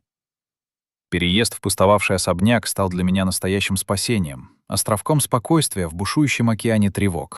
С помощью Насти мы перевезли самый необходимый скарб, и огромные безмолвные комнаты начали понемногу с неохотой оживать, обретая черты жилого пространства. Мы купили простую, но добротную и удобную мебель, широкую кровать, чтобы я не чувствовала себя одинокой в пустоте спальни, мягкий диван для гостиной, крепкий обеденный стол и несколько стульев. Я начала медленно, будто крадучись, обживаться в стенах своей воплотившейся мечты, хотя реальность эта была горькой и не имела ничего общего с теми радужными картинами, что я так наивно рисовала в своем воображении. Все происходило без Тимофея, с едким, разъедающим душу осадком предательства и тотального недоверия. До намеченного дня его возвращения оставалось всего 2 дня, когда случилось нечто, перевернувшее все с ног на голову. Ранним утром, едва я успела сварить кофе, зазвонил мой телефон. На экране, к моему величайшему изумлению, высветилось имя Маша, племянница Тимофея. Это было более чем странно, ведь мы практически не общались, ограничиваясь редкими дежурными фразами на семейных сборищах, и у меня даже не было ее номера в списке контактов. «Алло?» — ответила я, полная самого дурного предчувствия. «Тётя Дарина, это Маша». Голос девочки звучал приглушенно, шепотом, словно она боялась, что ее подслушают. «Я должна вам кое-что сказать. Очень важное». «Что случилось, Машенька?» Тут же насторожилась я. «С тобой все в порядке?» «Да, со мной все нормально, но я подумала, что вы обязательно должны это знать. Они все здесь, у нас дома. Дядя Тимофей, бабушка Рая, моя мама. Они все время шепчутся и разговаривают о том, как скоро переедут к вам. Бабушка уже продала наш старый дом, и все вещи оттуда уже вывезли. Я почувствовала, как по спине пробежали ледяные мурашки, а сердце сжалось в комок леденящего ужаса. «О чем ты говоришь, Маша? Я ничего не понимаю». «Они собираются переехать в ваш новый дом», — прошептала девочка, и в ее голосе слышались слезы. «Все вместе. Бабушка, моя мама, Егор и я. Дядя Тимофей всем говорит, что дом там огромный, настоящий дворец, и места хватит абсолютно всем. А бабушка сказала, что это даже к лучшему, что вы пока ничего не знаете. Меньше будет ненужных проблем и скандалов». Я опустилась на ближайший стол, не в силах поверить в чудовищность услышанного. «Маша, ты абсолютно уверена в том, что говоришь? Может, ты что-то не так расслышала?» «Конечно, уверена», — настаивала она. «Мама уже почти все собрала. Наши чемоданы стоят в прихожей. Мы должны переехать к вам через пару дней, сразу после вашего возвращения. Дядя Тимофей даже пообещал, что устроит меня в самую лучшую школу в городе. А еще они говорили между собой что-то про какую-то прачечную или кофейню. Я не все поняла, но точно слышала, как бабушка сказала, что деньги от продажи нашего дома нужно срочно вложить в этот бизнес, и что эта простушка не должна им мешать. Я думаю, она имела в виду вас. Простите. Это простушка. Да, это было ее любимое, уничижительное прозвище для меня в разговорах с сыном, когда она была уверена, что я не слышу. Значит, Маша не выдумывала и не фантазировала. В ее словах была горькая, отвратительная правда. «Спасибо, Машенька», — с трудом выдавила я, чувствуя, как мир рушится вокруг. «Огромное тебе спасибо, что нашла в себе смелость и рассказала мне это. Это невероятно важно для меня». Вы не скажете никому, что это именно я вам позвонила, да?» В голосе девочки слышался неподдельный животный страх, шепот срывался на визгливую нотку. «Бабушка, она будет просто в ярости, если узнает. Она меня убьет. «Обещаю тебе, Машенька». Постаралась я вложить в свой голос максимальное спокойствие и уверенность, хотя само меня трясло изнутри. Никто и никогда не узнает о нашем разговоре. Это останется строго между нами. Но скажи мне, почему ты все таки решилась позвонить? Почему ты пошла на такой риск? Не знаю, честно. Она замялась, и в трубке послышался ее сбивчивый вздох. Мне показалось, что это как-то неправильно, нечестно. И еще вы всегда были ко мне добры, в отличие от других. Вы никогда не смотрели на меня свысока, как на какую-то проблемную, невоспитанную девчонку. И ваш дом. Я видела фотографии, которые дядя Тимофей показывал маме на телефоне. Он такой красивый, просто сказочный. Мне бы, конечно, очень хотелось там пожить, но только не так. Не обманом, не украдкой. После того разговора с Машей я еще очень долго сидела в полной прострации. Неподвижно, как парализованная, пытаясь осмыслить и переварить весь ужас услышанного. Теперь все разрозненные кусочки мозаики, все странности и нестыковки последних недель с пугающей железной логикой складывались в единую, четкую и отвратительную картину. Странное, отстраненное поведение Тимофея, его таинственные, полушепотом телефонные переговоры с матерью, наглая, циничная ложь о поездке для ремонта несуществующей крыши, те самые 2 огромных, подозрительных чемодана, задвинутых в прихожей. Все это было частью одного большого, тщательно спланированного заговора. Они, его мать, сестра и их дети втихомолку за моей спиной планировали всей своей немалой ордой перебраться в мой дом, в мою воплотившуюся мечту, даже не удостоив меня чести спросить мое мнение, не попытавшись обсудить это со мной, как с равноправным партнером и женой. Первым, самым яростным и стихийным порывом было схватить телефон, набрать номер Тимофея и выложить ему все, что я думаю о его низком, подлом предательстве, выкричить в трубку всю накопившуюся боль и гнев. Но я вовремя взяла себя в руки и сдержала этот разрушительный импульс. Если он так легко и беспринципно лгал мне все эти недели, даже месяцы, то какой смысл было ожидать, что сейчас, под давлением, он вдруг раскается и выдаст чистосердечную правду? Нет. Здесь требовался совершенно иной, хладнокровный и выверенный подход. Я набрала номер Насти и, едва сдерживая дрожь в голосе, пересказала ей весь свой леденящий душу разговор с племянницей. «Я так и знала!» — воскликнула она, и в ее голосе прозвучало не злорадство, а скорее горькое удовлетворение от того, что ее самые худшие подозрения подтвердились. Все сходится, абсолютно все. Но, Дарин, слушай меня внимательно. Не волнуйся так. У них ровным счетом ничего не выйдет. Этот дом оформлен на меня, и я клянусь тебе, скорее подожгу его и сгорю в нем сама, чем позволю этой алчной, лицемерной своре хоть на минуту почувствовать себя здесь хозяевами. Что ты сейчас собираешься делать? Пока не знаю, честно, призналась я, чувствуя, как голова идет кругом от нахлынувших эмоций. Мне нужно время, чтобы все это уложить в голове и обдумать. В сознании, словно на карусели, проносились самые разные мысли и воспоминания. Я мысленно перебирала всю нашу с Тимофеем совместную жизнь, 8 долгих лет брака. Его мелкие, почти невинные, и крупные, уже серьезные обманы, которые я по глупости и любви всегда готова была ему простить. Его двойственное, раболепное отношение к собственной семье и ко мне. Как он всегда в итоге неизменно становился на сторону матери в наших бесчисленных конфликтах. Как позволял ей унижать и оскорблять меня. Как закрывал глаза на то, что его сестра Лена откровенно, без зазрения совести, пользовалась нашими с ним деньгами, нашей помощью, нашей добротой, не давая взамен абсолютно ничего. И тут до меня, наконец, с пугающей, беспощадной ясностью стало доходить. Мой брак с Тимофеем никогда не был таким, каким я его наивно рисовала в своих розовых, романтических фантазиях. Все эти годы я любила нереального, живого мужчину со всеми его недостатками и слабостями, а некий придуманный мною же идеализированный образ. Образ талантливого, глубокого, доброго и немного несчастного, неоцененного гения-дизайнера, которому просто не везло в жизни.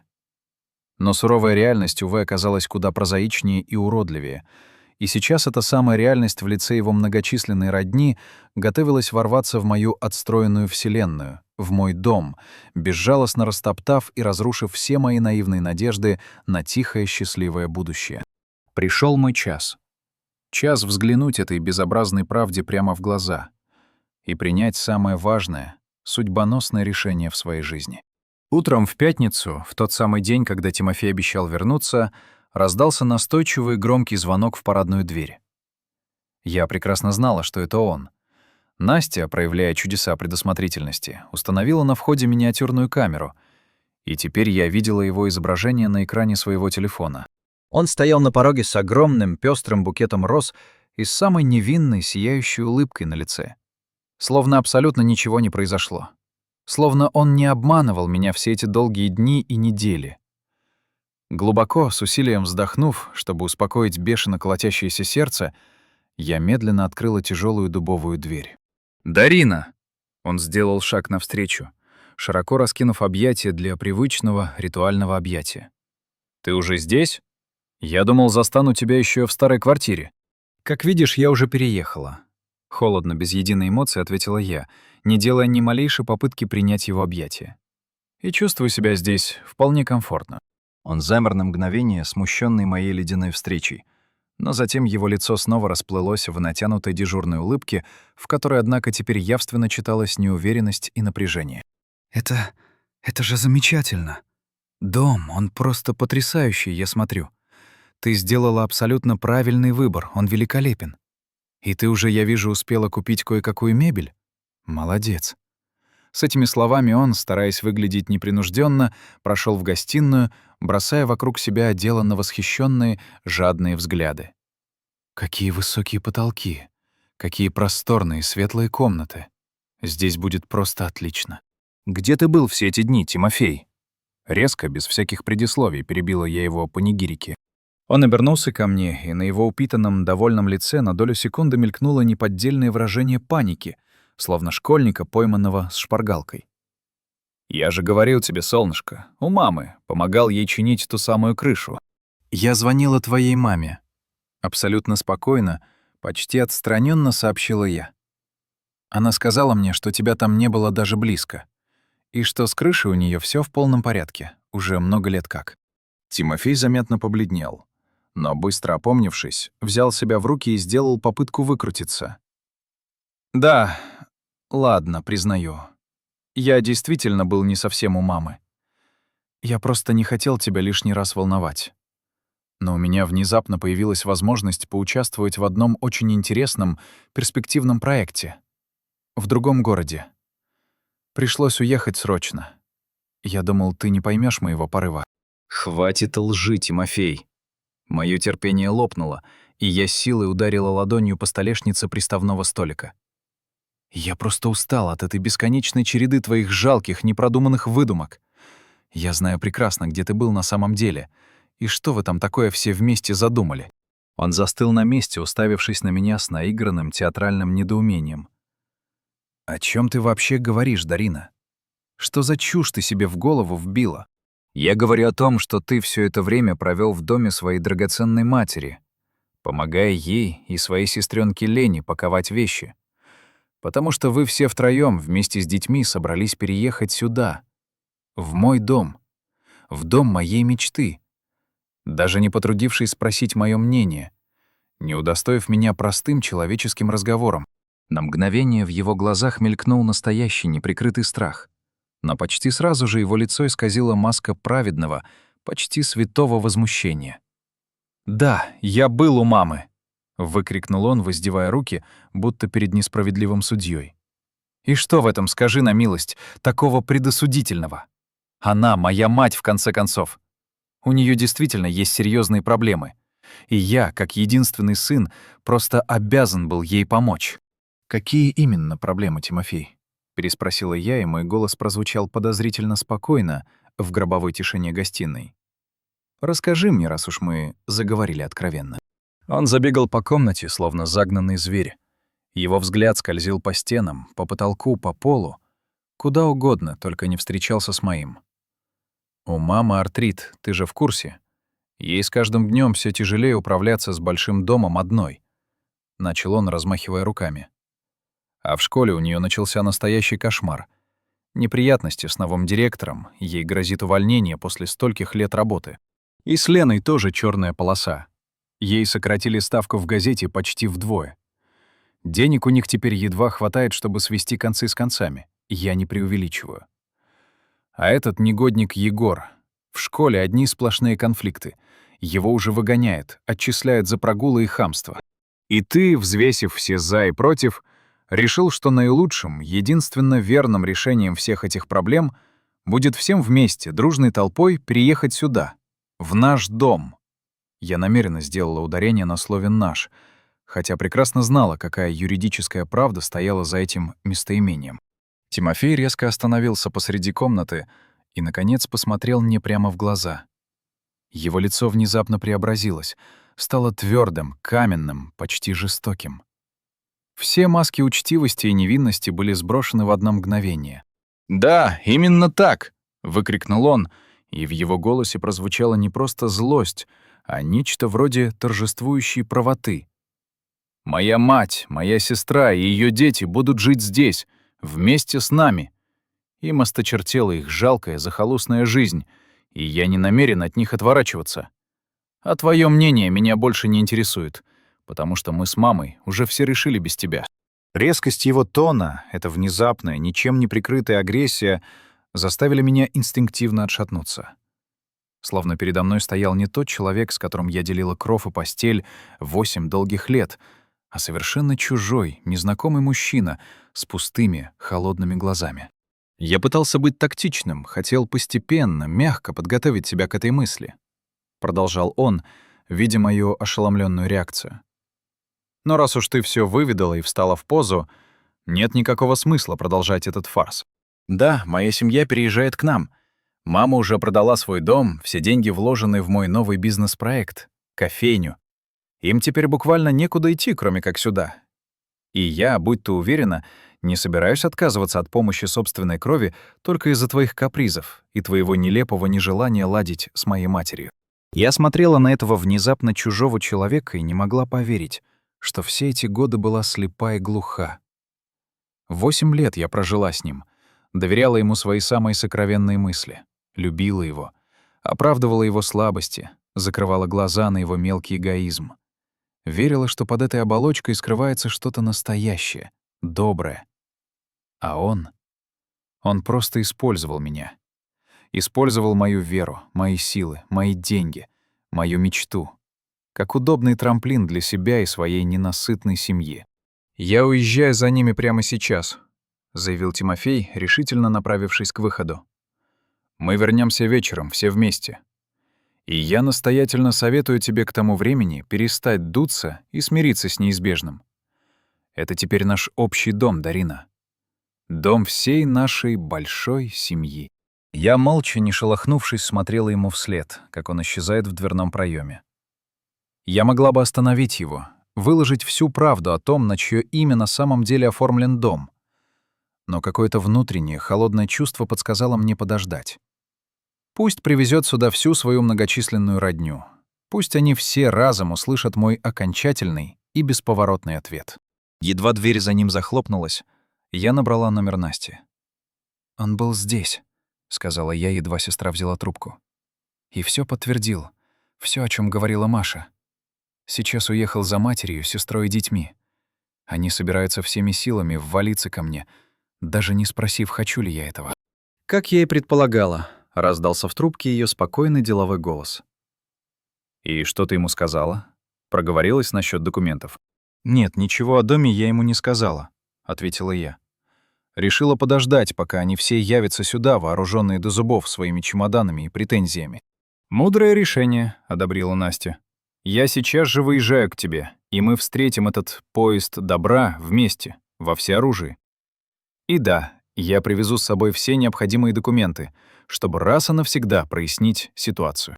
Через час Настя была уже у меня, а вместе с ней двое крепких представительных мужчин в строгой форме частного охранного агентства, где, как она пояснила, работал ее бывший однокурсник. Они вежливо поздоровались и, получив краткий инструктаж, заняли свои позиции. Один у парадного входа, другой в гостиной, откуда был хороший обзор. Это на тот случай, если твой благоверный и его родственнички решат, что могут решить вопрос силой или устроить дешевый спектакль с истерикой. Без тени сомнения пояснила Настя. Но сейчас нам нужно сосредоточиться и подготовиться к вечернему визиту вежливости. У меня есть четкий план действий. План Насти, как и все, что она делала, был прост, элегантен и смертоносно эффективен. Мы подготовили целый портфель документов, неопровержимо подтверждающих ее право единоличной собственности на дом. Она вызвала своего коллегу-нотариуса, который должен был прибыть чуть позже, чтобы засвидетельствовать все происходящее, и при необходимости сразу же заверить любые дополнительные бумаги. Кроме того, она расставила по дому несколько дополнительных мини-камер, чтобы зафиксировать каждый шаг и каждое слово на случай, если Тимофей и его клан попробуют применить физическое давление или угрозы. «Закон, помни, целиком и полностью на нашей стороне», — уверенно как мантру повторяла Настя, раскладывая папки на столе. «Но мы должны мысленно подготовиться к тому, что они попытаются взять горлом, давлением, скандалом. К таким людям, как Раиса Петровна, голос разума обычно не доходит». День тянулся мучительно медленно, каждый час казался вечностью. Я не могла найти себе места, переходя из комнаты в комнату, то и дело подходя к окну и вглядываясь в подъездную аллею, в тщетной надежде или страхе увидеть приближающиеся автомобили. В голове, вопреки всей ярости и обиде, крутились предательские мысли. А может, я и впрямь была не права? Может, стоило проявить христианское милосердие и позволить им всем переехать? попробовать наладить этот нелепый коммунальный быт. Но тут же мою память пронзали, как раскаленные иглы воспоминания.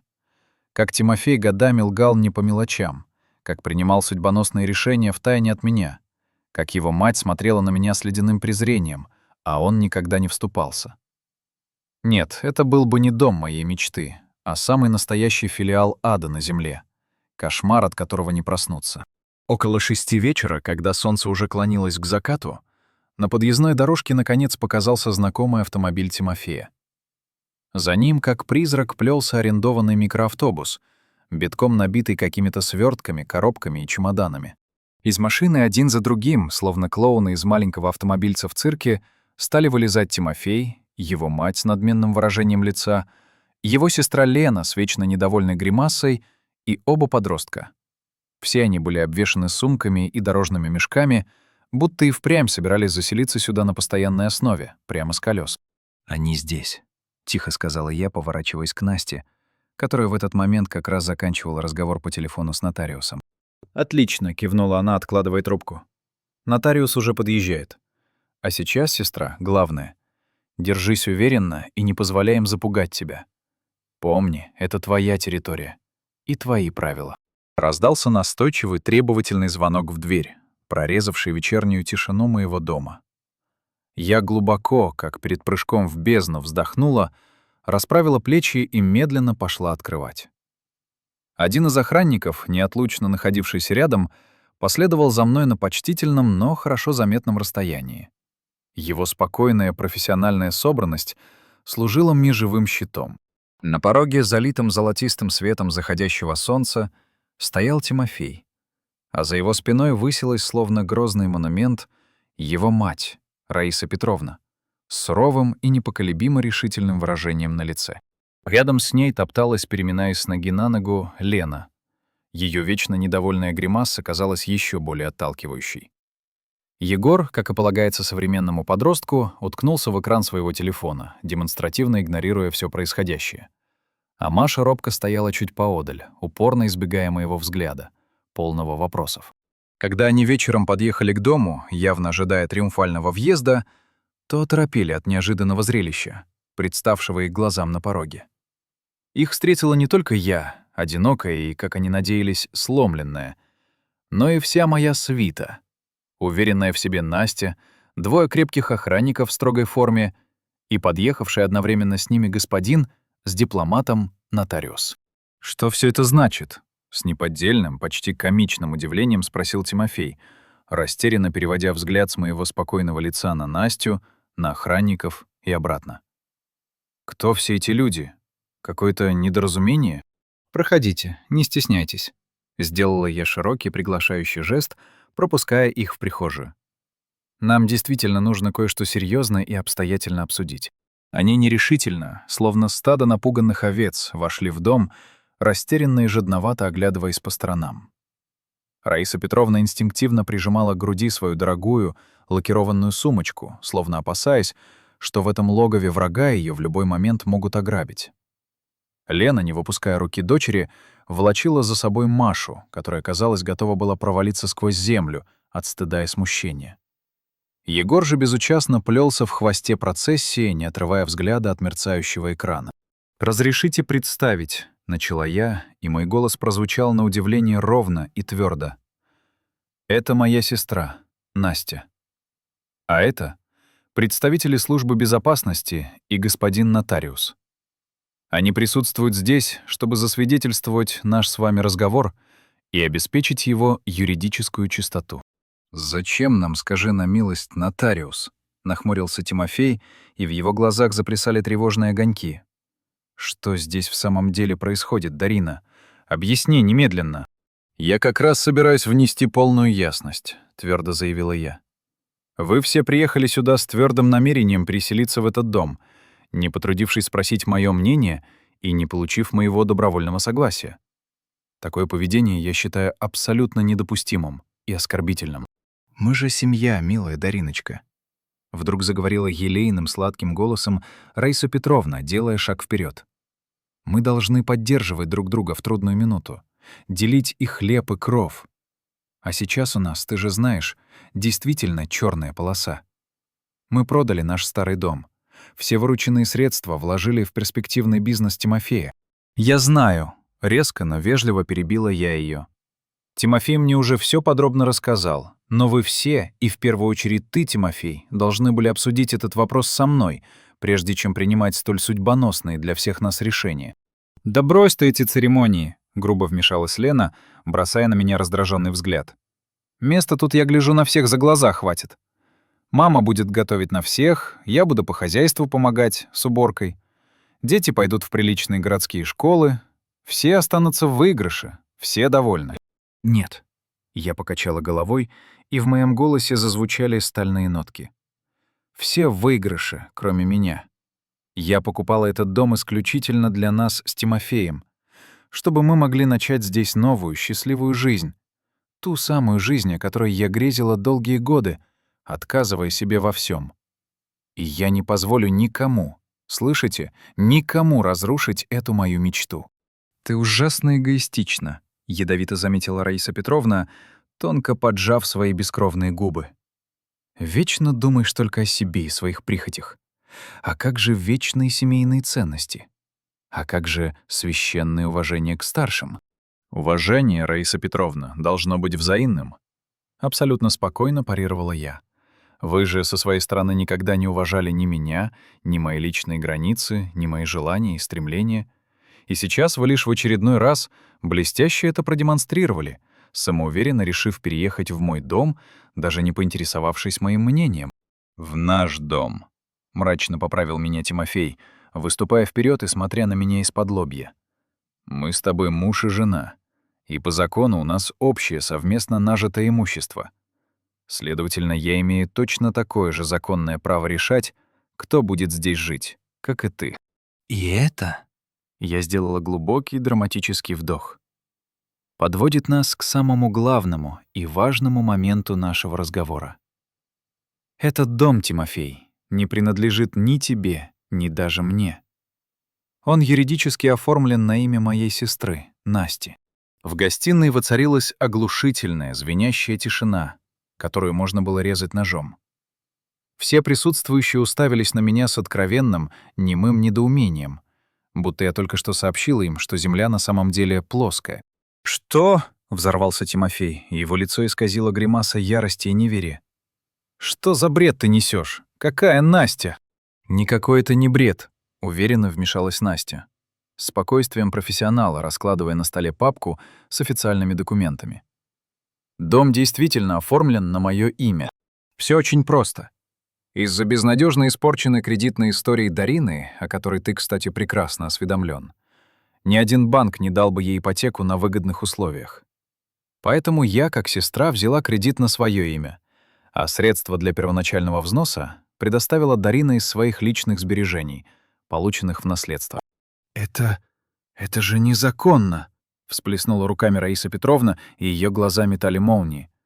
«Вы не имели ни малейшего права скрывать это от моего сына.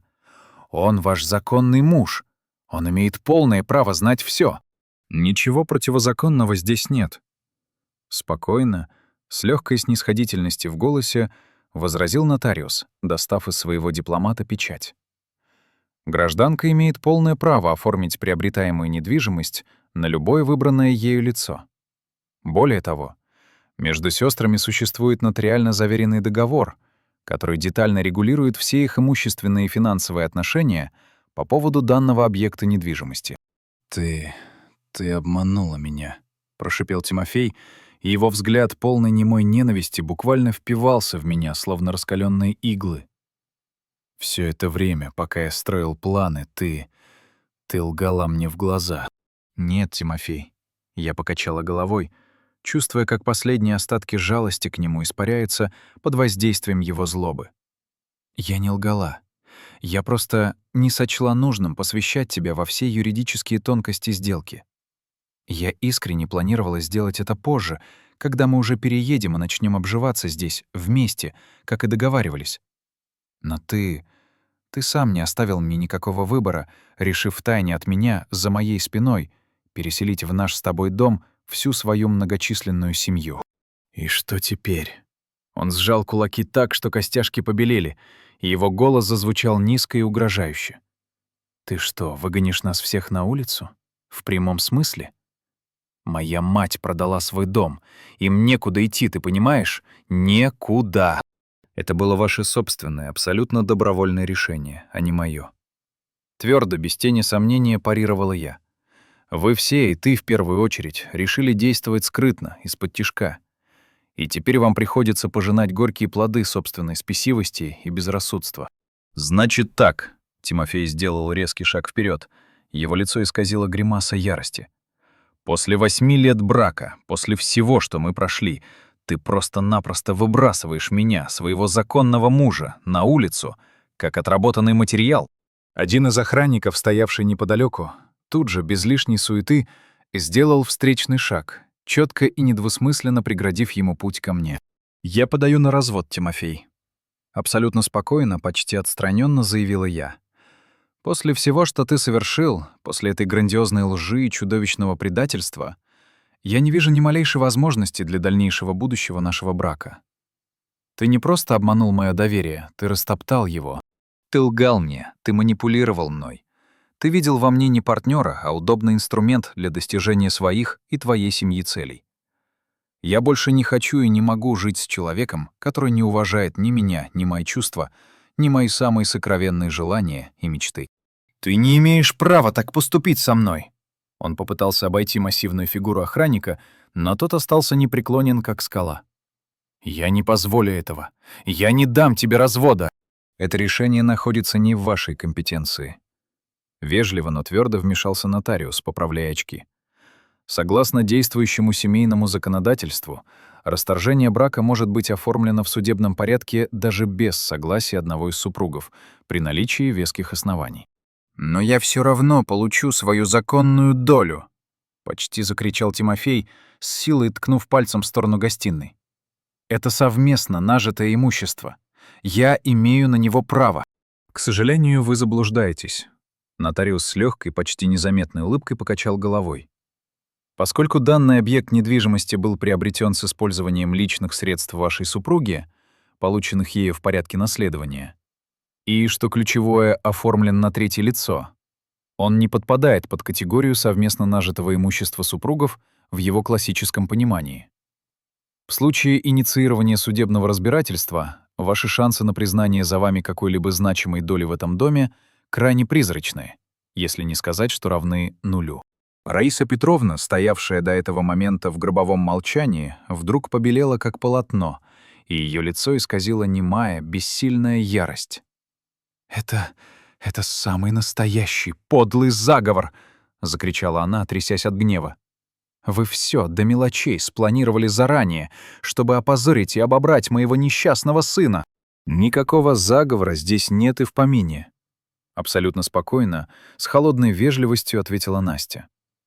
Решение об оформлении документов на мое имя было принято и юридически закреплено задолго до того, как ваш обожаемый отпрыск вознамерился водворить вас всех сюда. Это была суровая финансовая необходимость, продиктованная состоянием кредитной истории Дарины, в котором, не побоюсь этого слова, есть и ваша с сыном немалая заслуга. «Я вам не верю. Ни единому вашему слову», — фыркнула Раиса Петровна и, повернувшись к Тимофею, схватила его за рукав.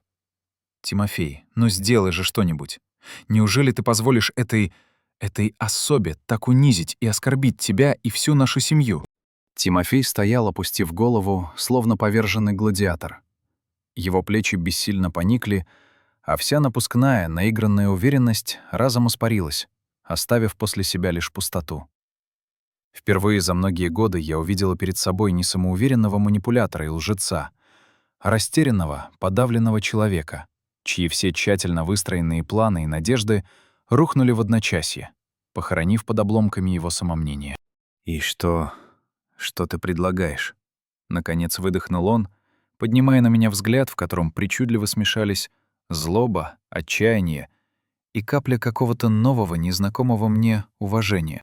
«Я предлагаю завершить эту неприглядную историю максимально цивилизованно, без лишних публичных скандалов и взаимных оскорблений». Четко и ясно изложила я свою позицию. Мы спокойно и по договоренности оформим развод. Я, со своей стороны, готова предоставить вам некоторую, вполне ощутимую денежную сумму в качестве компенсации, чтобы вы все могли снять достойное жилье на первое время, пока не определитесь с более постоянным решением. Нам не нужны твои жалкие подачки, сделанной гордостью, полной надменности, заявила Раиса Петровна. Хотя я не могла не заметить, как при слове «деньги» в ее глазах на мгновение мелькнул неподдельный живой интерес. Мы прекрасно обойдемся и без твоего унизительного вспомоществования. Как пожелаете. Я лишь слегка пожала плечами, демонстрируя полное безразличие к ее театральным жестам. В любом случае вы не можете остаться здесь на ночь. Этот дом, повторюсь, принадлежит Насте, и она, как единоличная собственница, не дает своего согласия на ваше дальнейшее здесь проживание. «Я подам в суд», — попытался сделать последнюю, отчаянную ставку Тимофей. «Я буду бороться до конца. Я докажу, что имею законное право на часть этого дома». «Вы, безусловно, можете попробовать», — с легкой, почти профессорской снисходительностью ответил нотариус. «Но я обязан вас предупредить, судебные тяжбы по подобным делам имеют свойство затягиваться на долгие, изматывающие годы. И все это время дом будет юридически оставаться в собственности госпожи Климовой. И только она будет иметь исключительное право решать, кто будет в нем проживать, а кто нет». «Это же откровенный, наглый шантаж!» — воскликнула Лена, которая до этого момента молчала, будучи полностью потрясённой разворачивающимся перед ней спектаклем. «Вы нас шантажируете!» «Нет», — покачала головой Настя, и в ее голосе прозвучала непоколебимая уверенность. «Это не шантаж. Это буква закона. И вам, поверьте, будет гораздо разумнее и выгоднее смириться с этим и принять наши условия, чем впустую тратить свои последние силы, время и средства на абсолютно бесперспективную, заведомо проигрышную судебную войну». Они застыли посреди моей гостиной. Растерянные, разгромленные, переполненные злобой. Раиса Петровна что-то невнятно и возмущенно бормотала себе под нос.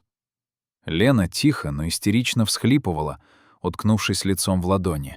Егор, как ни в чем не бывало, продолжал увлеченно тыкать в экран своего телефона, будто все происходящее — всего лишь фон для его виртуальной реальности. А Маша смотрела на меня. И в ее взгляде, полном слез, я прочла не осуждение и не страх, а нечто совершенно иное, похожее на тихое, смущенное восхищение. «Маша может остаться», — неожиданно для самой себя произнесла я, и слова эти, сорвавшись с губ, повисли в напряженном воздухе гостиной, словно вызов. Все присутствующие замерли, ошеломленные этим неожиданным предложением, которое резко контрастировало с общей тональностью разговора. «Что?» Лена уставилась на меня так, словно я предложила нечто чудовищное. Ее глаза вышли из орбит. «Ты хочешь разлучить меня с моей собственной дочерью? Украсть ее? «Нет». Я покачала головой, стараясь сохранить спокойствие, хотя внутри все трепетало. «Я не предлагаю ничего против ее воли. Я лишь даю Маше возможность получить качественное образование в хорошей городской школе. Окончательное решение остается только за ней». Маша, бледная как полотно, переводила растерянный взгляд с моего лица на искаженное гневом лицо матери, явно не зная, что сказать и как поступить под грузом этого внезапного выбора. «Думай, девочка, думай хорошенько», — прошипела Раиса Петровна. Ее голос был похож на шипение змеи.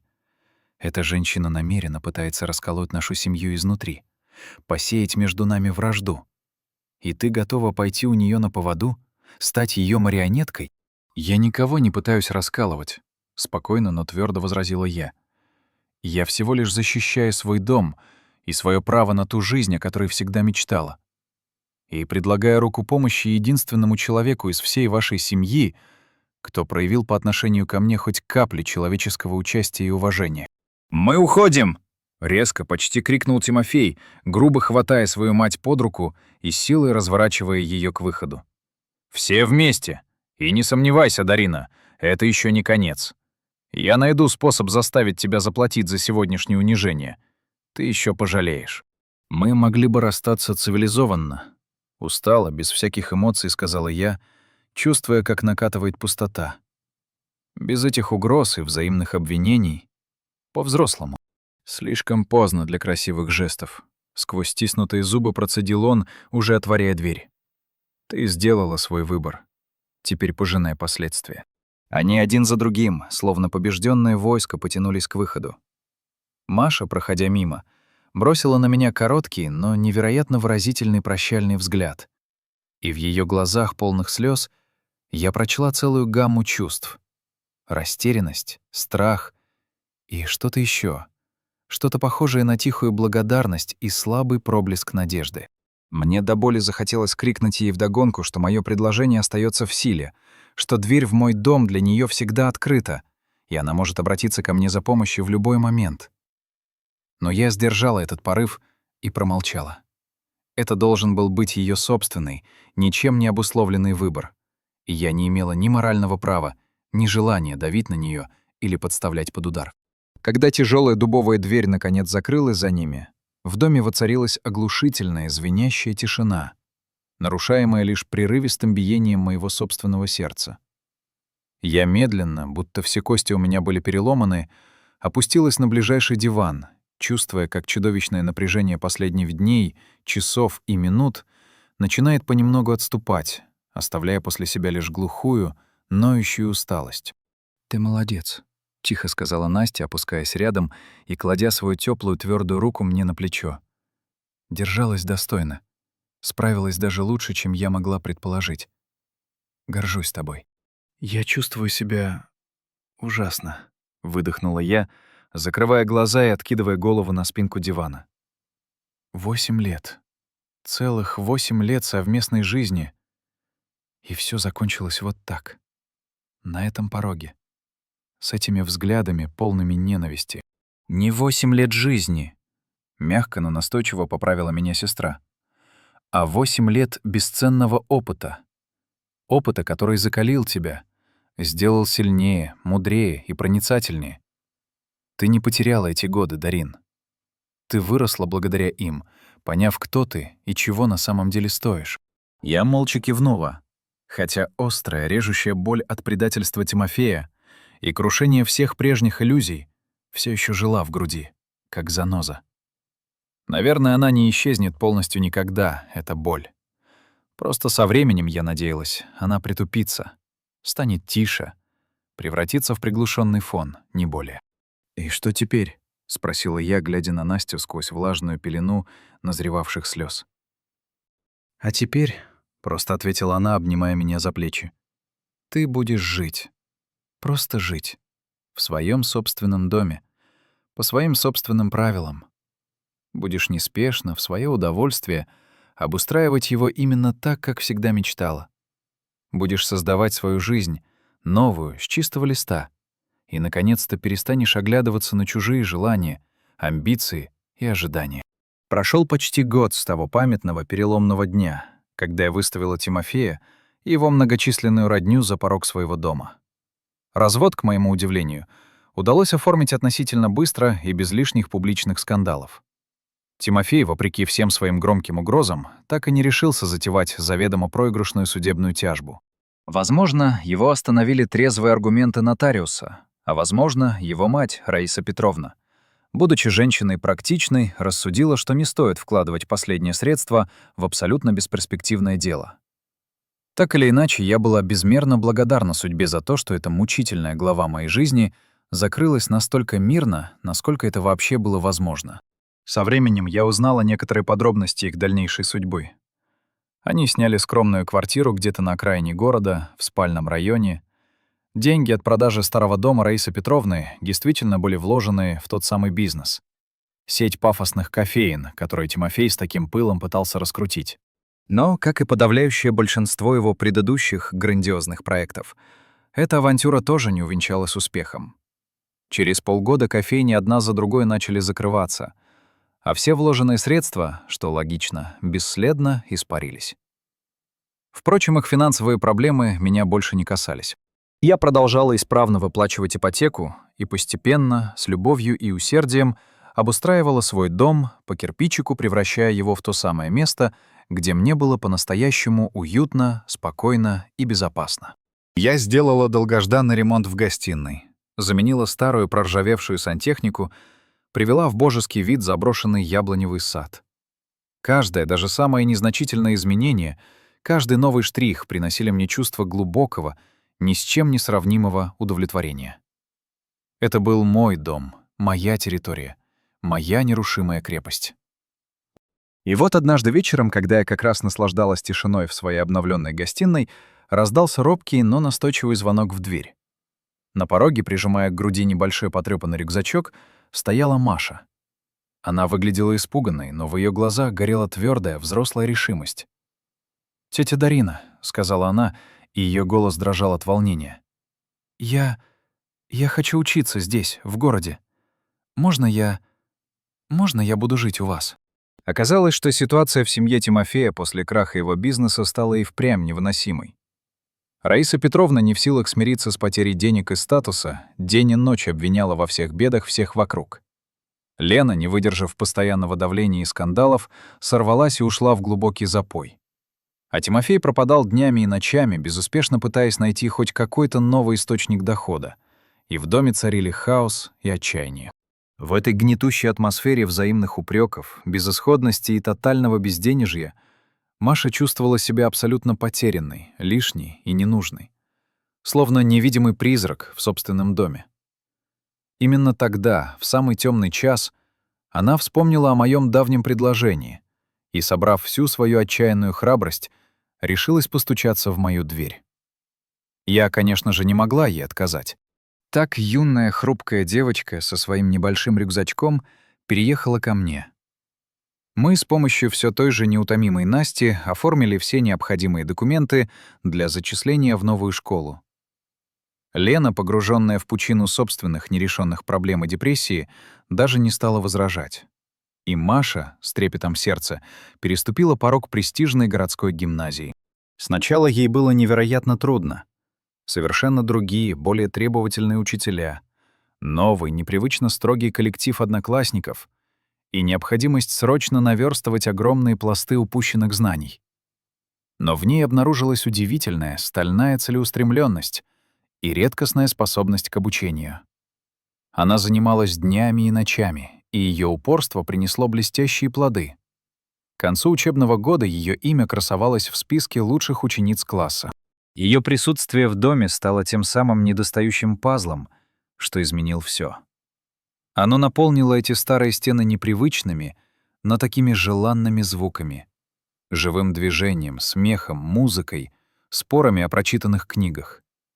Я, уже привыкшая к тишине и собственному обществу, с изумлением обнаружила, как мне начинает нравиться эта новая роль. Мне доставляла искреннюю радость заботиться о ком-то, кроме себя. Помогать сложными домашними заданиями, обсуждать за ужином не только бытовые мелочи, но и философские концепции из школьного учебника. Готовить завтраки не для одной себя. Маша своим появлением привнесла в мою упорядоченную, но одинокую жизнь то самое сокровенное ощущение семьи, которого мне так не хватало после болезненного разрыва с Тимофеем. Настя тоже стала практически членом нашего маленького сообщества, частым и всегда желанным гостем. Наши с ней и без того крепкие сестринские узы стали еще прочнее, превратившись в нерушимый союз. Она с радостью подключилась к воспитанию Маши, щедро делясь своим жизненным опытом, и всегда как скала поддерживала меня в минуты неизбежных сомнений и тоски. Мы иногда в шутку называли нашу странную, но удивительно слаженную компанию настоящей семьей. 2 сестры и почти взрослая дочь-подросток. Комбинация, возможно, необычная, но для нас идеально гармоничная. Однажды, почти через год после того памятного и страшного дня изгнания, мы с Машей сидели в нашем саду под раскидистой старой яблоней. Стоял теплый, бархатный весенний вечер. Яблоня стояла осыпанная душистым белоснежным цветом, и ее лепестки, словно конфетти, медленно кружились в воздухе, опускаясь нам на плечи. Маша только что получила высший балл за сложнейшую годовую контрольную и светилась от счастья, как это самое весеннее солнце. «Тётя Дарина», — вдруг сказала она, глядя на багровеющий закат, — «я так безмерно рада, что живу именно здесь, и что вы тогда не выгнали меня вместе со всеми». «Я тоже рада, Маш», Искренне улыбнулась я в ответ. «Ты знаешь, ты изменила в моей жизни так многое. И исключительно к лучшему. Знаете...» — она повернулась ко мне, и в ее глазах читалась серьезная взрослая мысль. «Когда я позвонила вам тогда, чтобы предупредить о планах дяди Тимофея и бабушки, я ужасно боялась. Мне казалось, что я совершаю нечто ужасное, предаю свою семью. Но теперь-то я понимаю, я поступила правильно. Нельзя ведь вот так просто взять и вторгнуться в чужую жизнь, в чужую мечту, в чужой дом без спроса. Это просто нечестно. Ты невероятно мудра не по годам. С нежностью посмотрела я на нее. Гораздо мудрее и человечнее многих иных, давно взрослых людей. Просто я много обо всем этом думала. Она пожала хрупкими плечами. О том, как все в итоге сложилось, и о том, что было бы, если бы мы все в самом деле переехали сюда, как задумывали. Это же был бы сущий кошмар, правда? Бабушка командовала бы парадом, мама вечно навала бы и жаловалась, дядя Тимофей пропадал бы бог знает где. «Наверное, ты абсолютно права», — кивнула я, содрогаясь при одной лишь мысли о таком варианте.